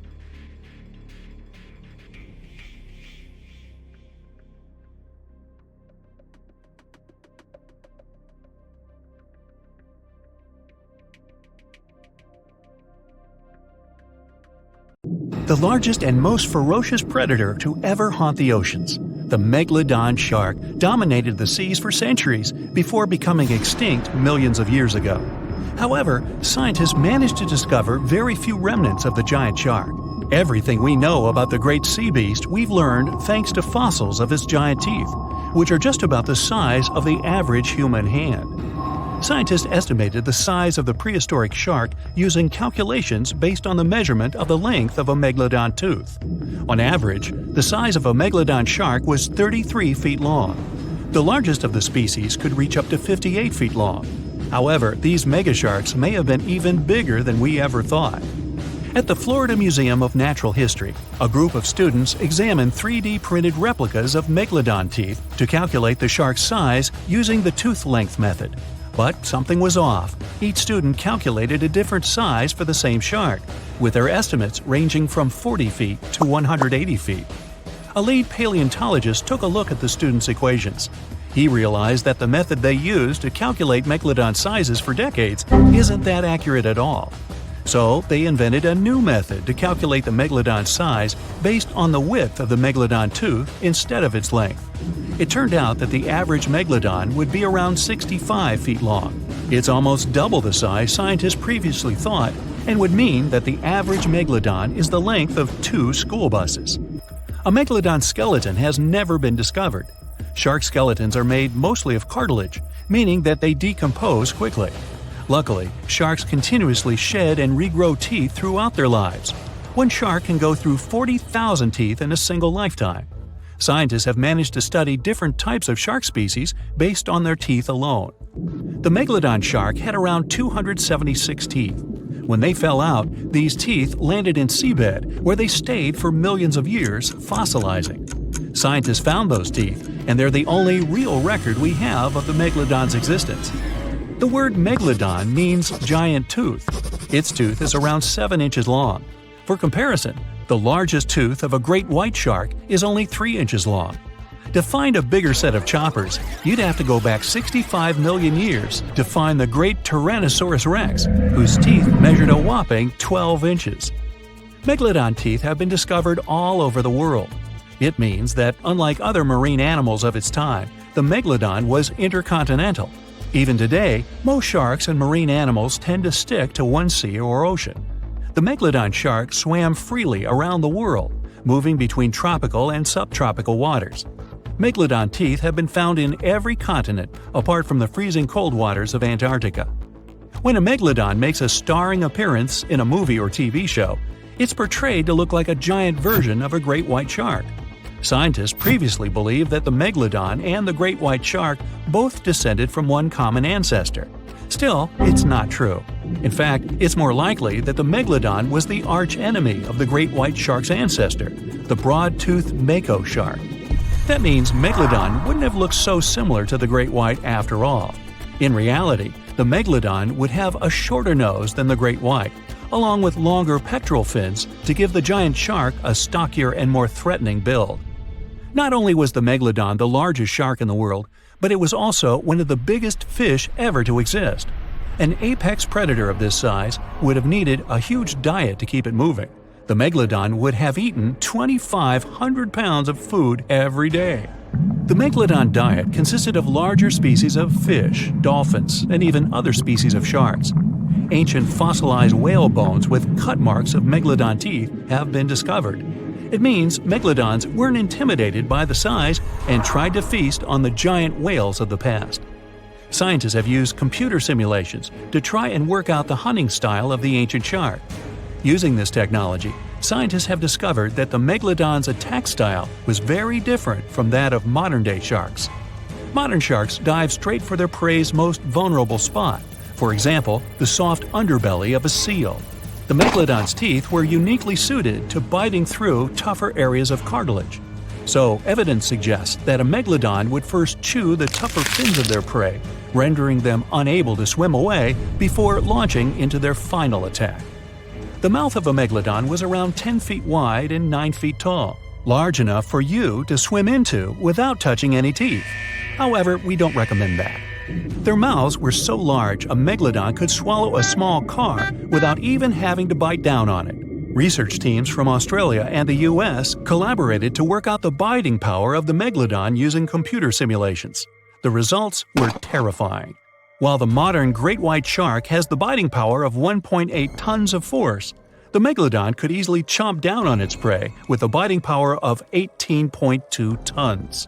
The bite of the Megalodon would easily be able to cut through steel and overpower any other predator in the ocean. Scientists believe that the Megalodon has the most powerful bite of any creature that has ever existed. The Megalodon's bite would easily overpower the T-Rex, which has a biting force of 6 tons. Mysteriously, no one knows exactly when or how the Megalodon went extinct. However, several theories are floating around as to how this could be the case.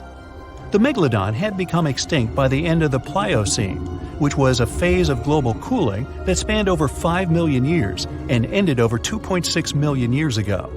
New evidence suggests that the last Megalodon lived at least 3.6 million years ago, right in the middle of the Pliocene era. Another theory claims that these megasharks disappeared because of the changing Earth temperatures occurring during the Pliocene. As the Earth cooled down, the tropical waters of the world's oceans plummeted to colder temperatures. Scientists believe that this led to the extinction of a third of all large marine animals, meaning that the Megalodon's food source took a massive hit. Without much prey left to hunt, the Megalodon inevitably went extinct. Megalodon sharks would give birth to their pups in waters close to the shore. The shallow coastal waters provided a perfect nursery for the newborn sharks, keeping them distant from the larger predators that lurked in the open waters. As ice formed around the Earth's poles and sea levels dropped, these pupping grounds were destroyed. The Megalodon pups would have had no choice but to swim in the deep ocean waters, making them more vulnerable to dangerous predators. A new theory suggests that the explosion of a star, called a supernova, could be responsible for the extinction of the Megalodon. Around 2.6 million years ago, a supernova over 150 light-years away from Earth lit up the prehistoric sky and lingered there for months. A few hundred years after the supernova had faded, particles of cosmic energy from the star explosion plummeted to Earth. The energy particles carried dangerous amounts of radiation. Researchers believe that this radiation could cause the mass extinction of many marine animals, including the Megalodon. Radiation from the particles extended hundreds of yards down into the ocean and was more dangerous for bigger creatures than for smaller ones. The bigger the creature is, the more radiation they would absorb. The 60-foot-long Megalodon was large enough to absorb great amounts of radiation. Some people believe that the Megalodon is still alive today, lurking at the depths of the ocean waters. But it's unlikely to be true. Megalodons are a warm water species, which means they would be unable to survive in the cold waters of the deep ocean. Most of the megalodon's potential prey live in shallower waters, meaning there would be very little for the megalodon to eat at a deep sea level. Simply put, if there were an animal as big as the megalodon still living today, we would have spotted it by now. South Caribbean Sea, July 21, 2047. Well, it's finally happened. The research institution you work for got word of a massive shark spotted off the coast of Panama. Local scientists confirmed the impossible. It's a megalodon, and you've been sent with one mission to study this thing up close and within. Hey, it's also your birthday, but the cake will have to wait. They've already got the specimen ready. With enough tranquilizer to take down 10 elephants, the Meg is immobile. But you're on a strict time limit. The sedation will wear off in a half an hour. All right, it's go time. The head researcher slaps you on the back. Good luck down there. And remember, don't get anywhere near that turbine. Oh, right. They set that up in front of the shark to keep water flowing through its gills. Without the continuous flow, the Meg wouldn't be able to breathe. Got it. And you jump overboard. You set the timer in your watch for 25 minutes, just to be safe. The shark isn't too far under the surface. 60 feet long, weighing probably 50 tons, it's the size of a train car. She's a big girl, all right. Males wouldn't get much bigger than 40 feet. You swim closer to her, remove one of your gloves, reach out and touch her. Her skin is like sandpaper, covered in tiny teeth-like scales. They curve toward her tail fin and reduce drag as she swims. How is it going down there? Keep it quick. It's all good, Dr. Perez. I'll be done before you know it. You pull out your tablet and open the X-ray app. You hold it in front of you and run it along her body. The screen shows all the detail in her strong muscles. The red tissue needs oxygen and helps her cruise over long distances. Then there's white muscle tissue. It isn't oxygenated and is only used for sudden bursts of speed. You switch the setting to skeletal view. All the cartilage, the same flexible stuff your ears and nose are made of. It keeps the shark lightweight, so she can zip through the water without expending too much precious energy. And zip she does, about 16 feet per second, twice as fast as the great white. The weight of her own body would crush her internal organs on land, since sharks have no rib cage. Let's see how old you are. You zoom in on her backbone. It's calcified, just like her jaw, making them both stronger. You do a crosscut of one of the discs in your app.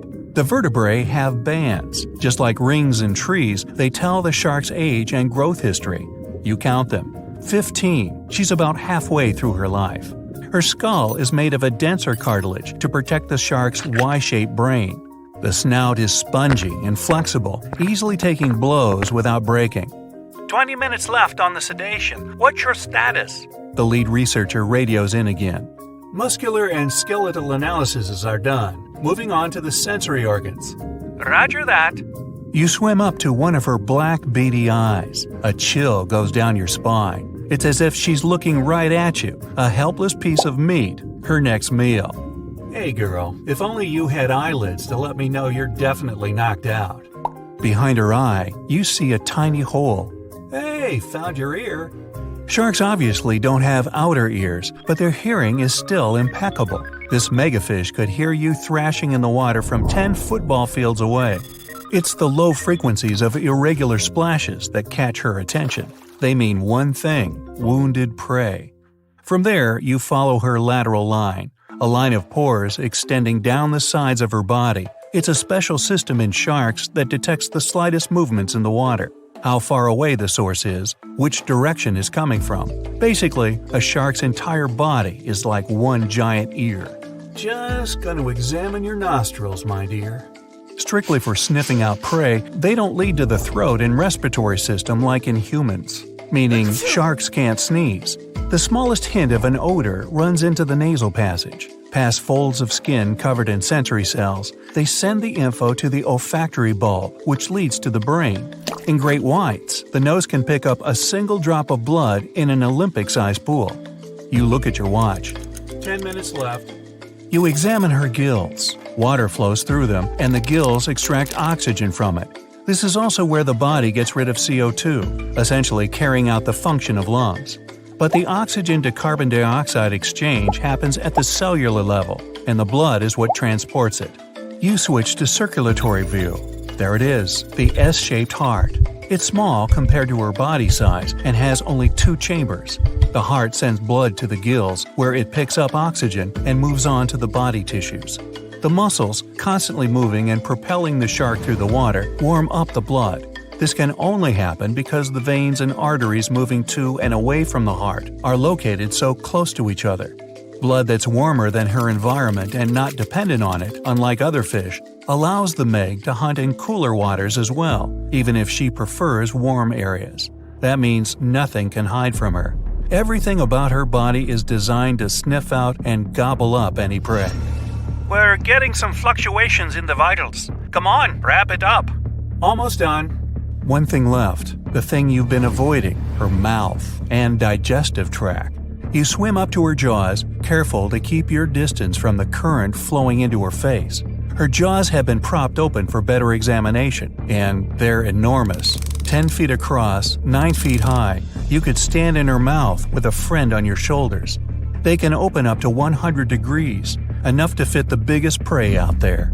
Large fish, whales, even other sharks. She needs 2,500 pounds of food a day, more than the average person eats in a whole year. The jaws can come down with 30,000 pounds of force, like being crushed by a car. The great white can only boast a jaw force of 4,000 pounds. Humans, a piddly 160. Ooh, and those teeth, 250 of them in 5 rows. They're razor sharp and can cut right into whale bone. The teeth are slanted back towards the throat, so nothing can escape their grip. The biggest ones are the size of your hand. Fascinated, even hypnotized, you swim a little closer, just a couple more inches, when, whoosh, the turbine's current carries you straight into her mouth. The force of the water is pushing you against the back of her throat. Your X-ray scanner shows a mouth chock full of sensory cells. Lucky for our species, sharks don't really like the taste of human, but they only realize that after an initial taste test. That's why sharks bite people, not to eat them, just to sample what's on the menu. You pull out an apple-sized metal sphere and push it into her throat. The probe makes its way through the esophagus. A shark's food chute isn't a skinny tube like ours. It's wide and barely indistinguishable from the stomach. The stomach is U-shaped and full of extremely strong acids and enzymes. Those turn whatever the shark has swallowed whole, these animals don't chew their food, into a mushy liquid.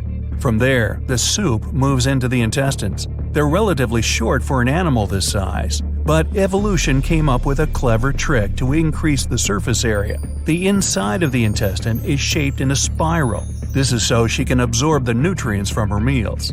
Meanwhile, on board, her vitals are coming to life. Perez tries to radio you, but a jumbled message barely gets through your earpiece. Hear me? Backing up. What? Hello? Do you read me? You look at the timer. 5 minutes. You should be able to swim out against the current, hopefully. As the probe makes its way through her digestive tract, from within her mouth, you grab one more X-ray of her body cavity. You see the liver. It's massive, takes up 90% of the space in there, and accounts for 25% of her weight. It's full of oils and helps with buoyancy in the water. But then, you see something moving within her. It's a pup. Shark babies are ready to hunt on their own as soon as they're born. This Meg pup must be 7 feet long. But this means she's not the only one. Just then, the turbine shuts off. Your timer starts beeping. Hey, I still technically have 5 minutes. Wrong. The shark starts to move. You swim out of her mouth as fast as you can, and with all your might head back to the boat. She's still a little groggy, but Miss Meggie can swim. She beelines toward you just as you break the surface. The team grabs your hand, pulls you on board, and the boat speeds away. At that moment, the Meg comes leaping out of the water. She follows you for a while, but loses interest soon enough. Whew, that was too close. Happy birthday to me. Hey, time for some cake.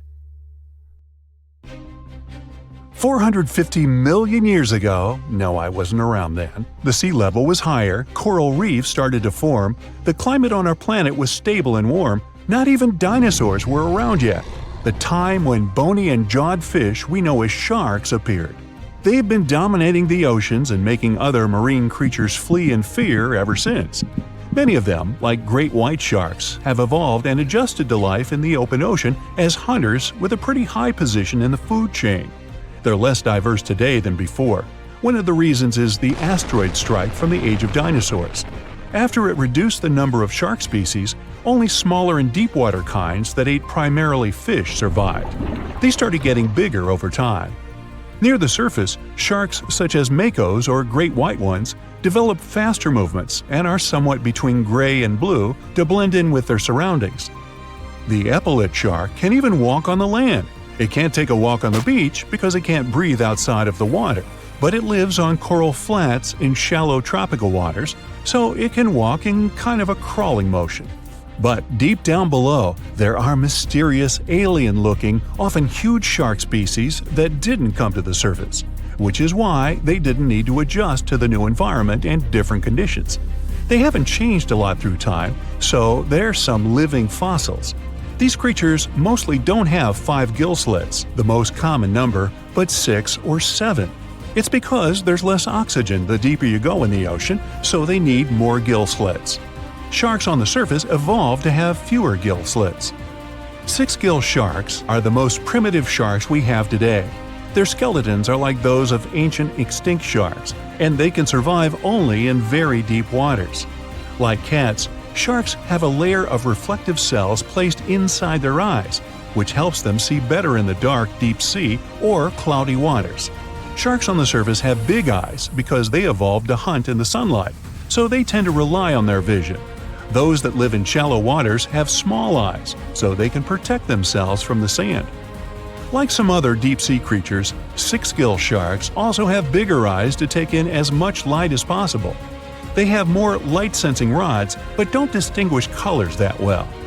In the ocean's twilight zone, with the minimum of sunlight, there's a couple of bioluminescent shark species. They don't take in light within their eyes, but produce or re-emit it with their bodies.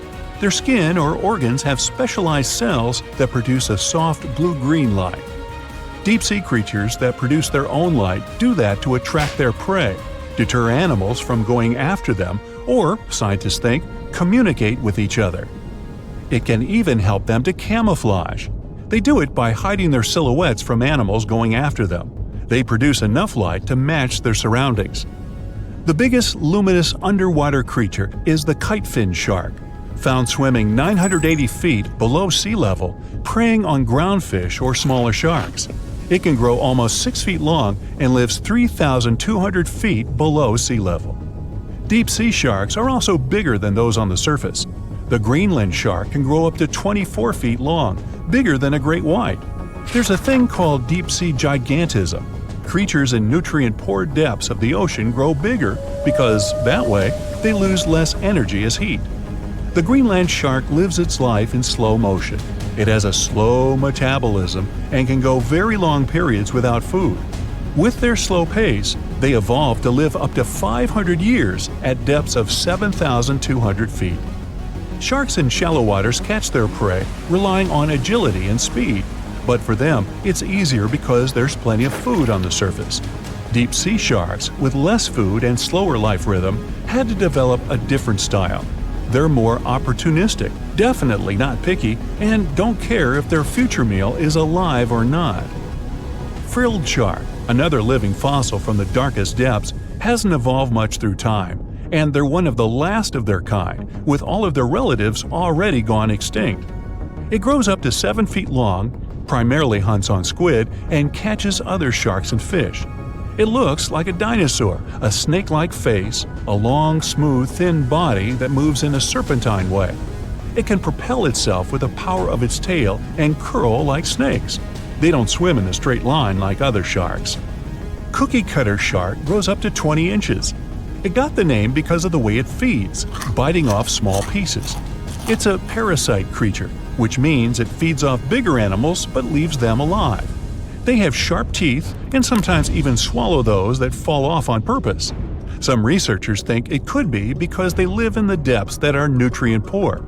If they swallow the teeth, they could recycle calcium and other material from it.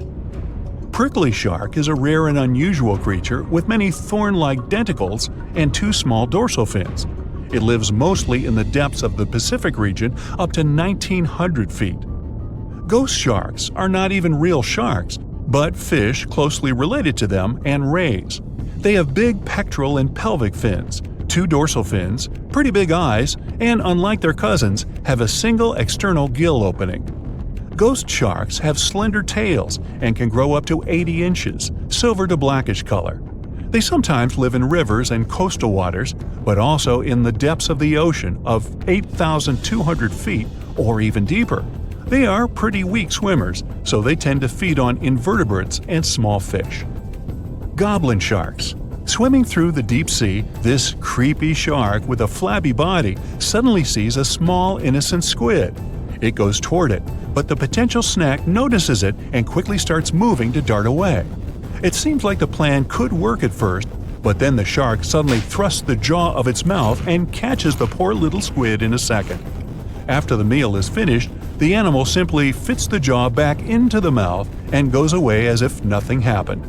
This is possible because it has a jaw connected to 3-inch-long flaps of skin, which is why it can unfold from the snout. It can grow up to 12 feet long with a weight of 460 pounds. Scientists think goblin sharks are mostly active in the morning and evening. The shark has a long, prominent snout and specific sensing organs on it. It uses them to sense electrical fields in the dark oceanic depths.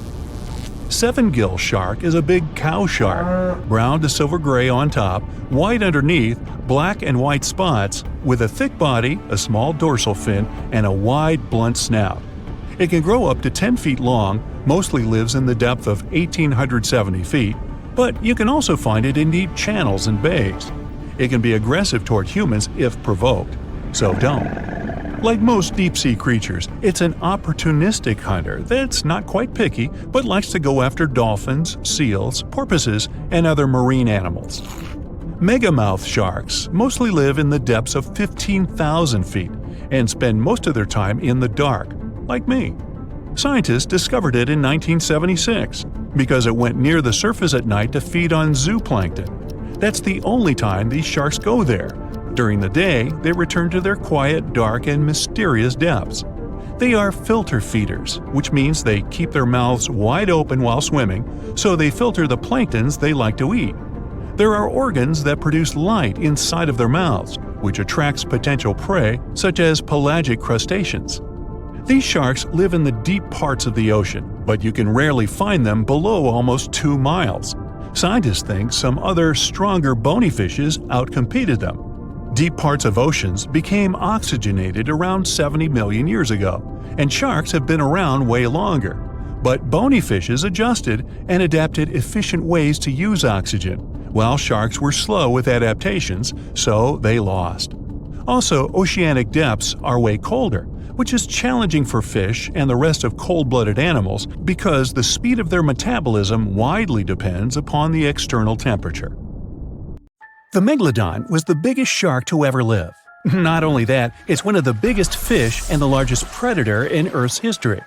They've been known to reach lengths of up to a whopping 70 feet. That's over 3 times longer than the biggest great white shark on record. The females have also been found to be around twice the size of the males.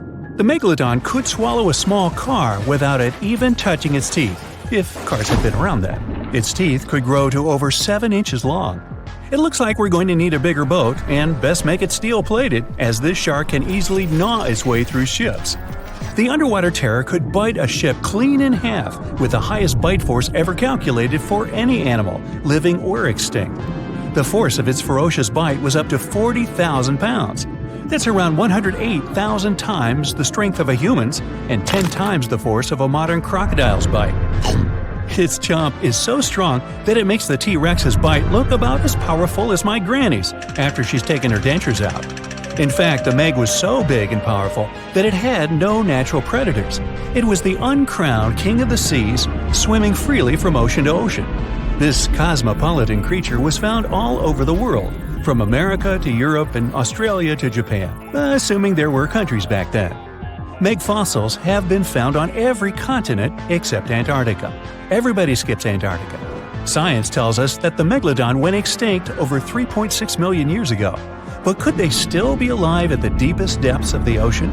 Only around 80% of the ocean has been explored, and its deepest point, the Mariana Trench, is over 7 miles down.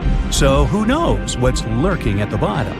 If you did manage to make it down, it is unlikely that you'll run into a meg, though. The sharks, like us, preferred warmer coastal waters. Deep ocean living would be too cold for the beasts, and food would be scarce. Their entire bodies would also have to evolve to avoid being squished by the enormous water pressure down there. It's unlikely they're still around, but not impossible. Some good news, if you do run into one, is that the shark is pretty unlikely to eat you. You are way too small a meal for the Megalodon, even if you have a couple of friends with you. This guy eats whales that are over 50 feet long. If you're having a beach party, though, it's a different story. In a beach full of swimmers, the shark very well might creep up, scooping several humans into its giant mouth without even chewing. But wait, let's rewind. How does the shark take down a 50-foot whale? It first bites off its fins, making the whale unable to swim away. It then casually munches it down piece by piece. Because of their size, sharks had to consume over a ton of food every single day just to sustain themselves, like me. All that food made the Megalodon extremely heavy. They range from anywhere between 50 to over 100 tons. For context, that's around the same as 7 to 16 adult male African elephants. To fit all this food in, their jaws had to open pretty wide. A Megalodon's jaw could span 9 by 11 feet wide. That's easily big enough to swallow 2 adult humans side by side. The fearsome name Megalodon comes from 2 Greek words, mega meaning big and odont meaning tooth. So combined, they mean what? Big tooth. And it certainly lives up to its name. Just one of its chompers is the same size as a human head. It had 276 humongous teeth in total across 5 terrifying rows. In all of history, only a couple of saber-toothed cats and the T-Rex had consistently bigger teeth. Now that's a showdown I'd like to watch. The Megalodon vanished millions of years ago, leaving only huge teeth to be found by modern archaeologists. They literally disappeared with very few traces left. Scientists believe that, over time, sea levels dropped and the ocean temperatures went down rapidly. Over a third of all marine life was wiped out as the oceans cooled, and a number of animals at the bottom of the food chain plummeted. This had a catastrophic effect on the hungry predators at the top. Sorry guys. It became way too cold for these sun-loving sharks too, which made it difficult for them to reproduce since they gave birth in warm waters. The Megalodon is usually described as a sort of giant great white shark, but this is just a common myth. In fact, the ancestors of today's great white existed at the same time as the Meg. But they weren't best buddies, and were even in competition with each other. The great white shark was a better hunter, using its smaller size and agility to snap up the Meg's prey quickly. They were also known to eat Meg pups, who were only half their size. This didn't help the whole extinction thing. Even infant Megalodons were huge, coming in at just under 7 feet. While a great white was no match for an adult Meg in a head-to-head fight, they sure weren't scared of stealing their food. This only left the bigger fish and whales for the Meg, but its food supplies began to run out as the whales swam to the cooler new seas. The whales adapted to prefer the colder temperatures, leaving our friend the Meg behind. The Megalodons either starved or were frozen into extinction by the Ice Age. Rather than a great white, the Megalodon is more like a modern bull shark. It had a short snout, flat lower jaw, and huge pectoral fins to support its massive weight and size. As scary as they are, these sharks were actually caring family guys. Several Megalodon nursery areas have been discovered in Florida, Maryland, and Panama. They gave birth to their young in shallow water environments. We know this from discovering loads of tiny Megalodon teeth found in these areas. Gee, I wonder if they had nannies too. But how come there are so many Megalodon teeth out there for us to analyze? Well, due to their messy, aggressive eating habits, sharks regularly lose their teeth. They lose a set of teeth every 1 to 2 weeks. That's 40,000 teeth in a lifetime. They must rake in a fortune from the tooth fairy. Because of this, their teeth were continuously raining down to the ocean floor. Luckily for us, they're also the hardest part of a shark skeleton, which is why so many teeth have survived and become fossilized.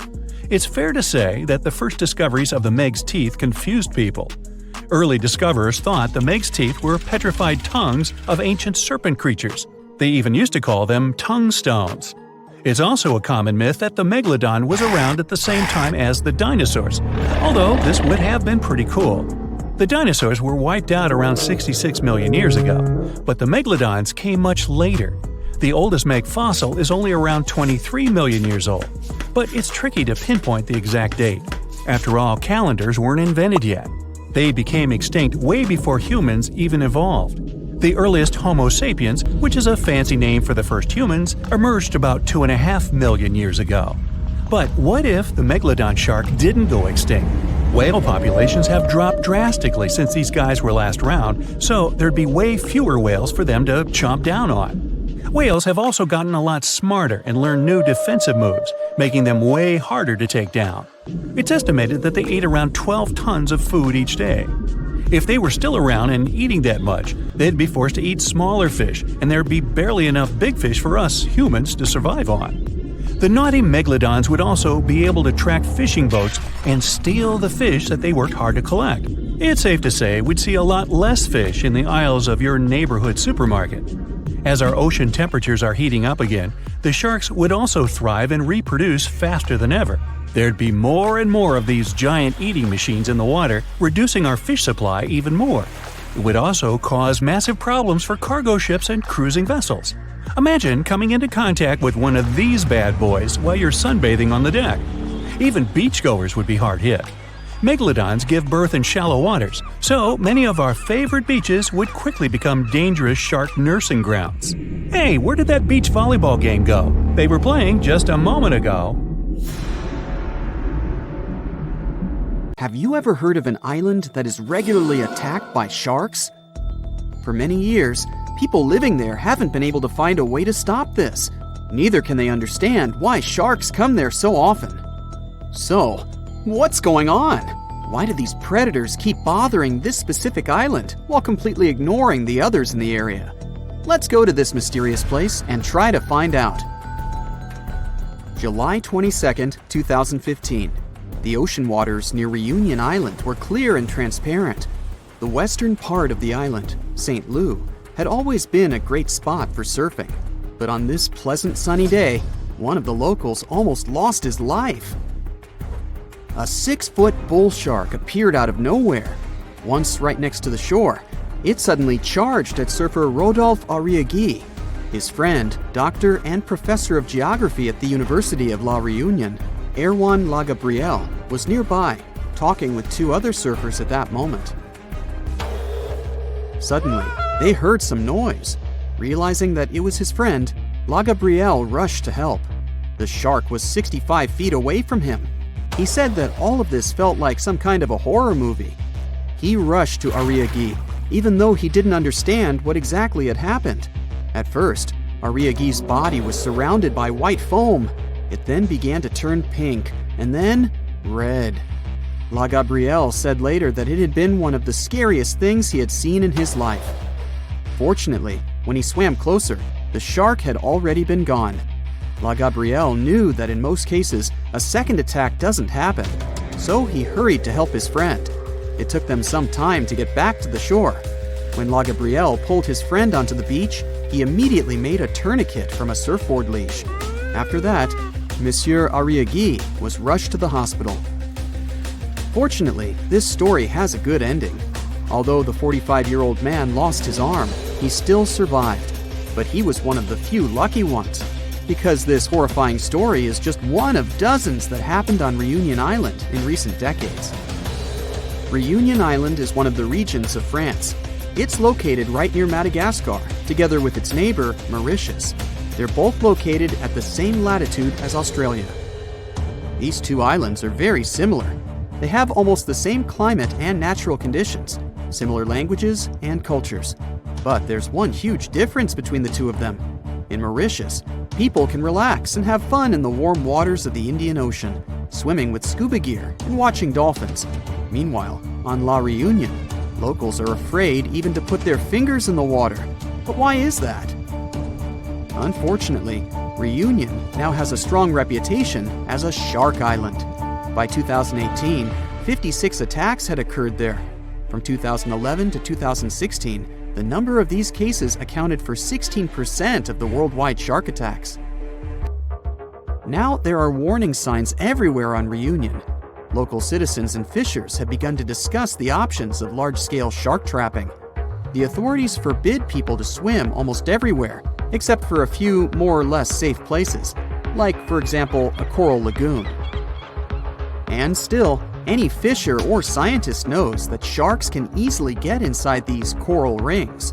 In other words, locals and tourists can't feel completely safe anywhere on the island. Meanwhile, in Mauritius, the last shark attack happened in the 1980s. People come here to relax, and everything is perfectly fine. So the question is, why in the world is La Reunion so unlucky? Dr. Lagabriel, the hero I mentioned before, set himself the goal of explaining this strange phenomenon. His study showed that over the past 30 years, the probability of a shark attack on Reunion had increased by 23 times. And in 9 out of 10 cases, it turns out to be a bull shark. If you haven't heard about it, this creature looks exactly like what you would imagine when you hear the word shark. It's one of the most popular species and the one that you often see in different movies and cartoons. These sharks live in tropical and subtropical waters in all oceans. Most often, they're found, yeah, you've probably already guessed, in the southern waters between Australia and South Africa. This place is even nicknamed a shark highway because these predators really like to chill around there. This is also one of the most aggressive shark species, and it's very dangerous for humans. Unfortunately, it's also very tolerant to different water salinity, which means they can basically swim even in fresh water and be totally cool with it. But why do all these Reunion Island attacks happen so often? Well, there are many theories and many different factors that might play their role in all this. Marc Soria, a researcher at the IRD, the French National Institute for Research and Development, decided to conduct a study together with his team. They spent 3 years trying to collect data on 45 tiger sharks and 38 bull sharks living in local waters. The National Research Institute of France supported this study. It was also funded by 3 research foundations: regional, national, and European. That's when you know that the problem is serious. And now, here are the main theories developed by Soria's team and Lagabriel. The first one is excessive fishing. Experts suggest that long-term fishing and catching small reef sharks, which competed with dangerous sharks for food and territory, eventually led to these dramatic consequences. Unfortunately, when predatory bull sharks ran out of food, they just had to go looking for it near the coast. For bull sharks, surfers on Reunion look like sick, weakened fish, and therefore an easy meal. Also, while in Mauritius, surfers tend to hang out near sandy beaches. On Reunion, they choose places where waves break at coral reefs. But this is exactly where the sharks choose to search for food. So, yeah. The second possible reason is muddy waters. Bull sharks like such conditions very much, and although there are no natural places like these on Reunion, the reason could be the construction of urban areas. Muddy freshwater gets into bays from cities. This water attracts sharks, and this is where the attacks take place most often. But then we can ask again, why not Mauritius? Urbanization is also in full swing there after all. There are many places in Mauritius where sewage waters flow into the ocean. Well, then we can conclude that this is not the only factor. There have to be others. For example, there is an active volcano, Piton de la Fournaise, on Reunion Island. Thanks to this beautiful volcano, there are rich flora and fauna on the island. And this could be great if it didn't attract too much attention from predators. Because of the volcano, the shores of Reunion are less steep, which makes it easier to swim closer to the coast. And sedimentary rocks that get washed away from the slopes of the volcano can attract bull sharks. As we already know, these guys love muddy waters. There are some other theories. For example, Lagabriel suggests that attacks may be connected to an increase in the shark population. Or maybe that's because these creatures become more aggressive during mating periods. Some people assume that all of this could be Mauritius's fault because they banned catching and selling sharks for meat. But Soria and other experts strongly disagree with this. not many people on both islands bought this meat to make any significant difference.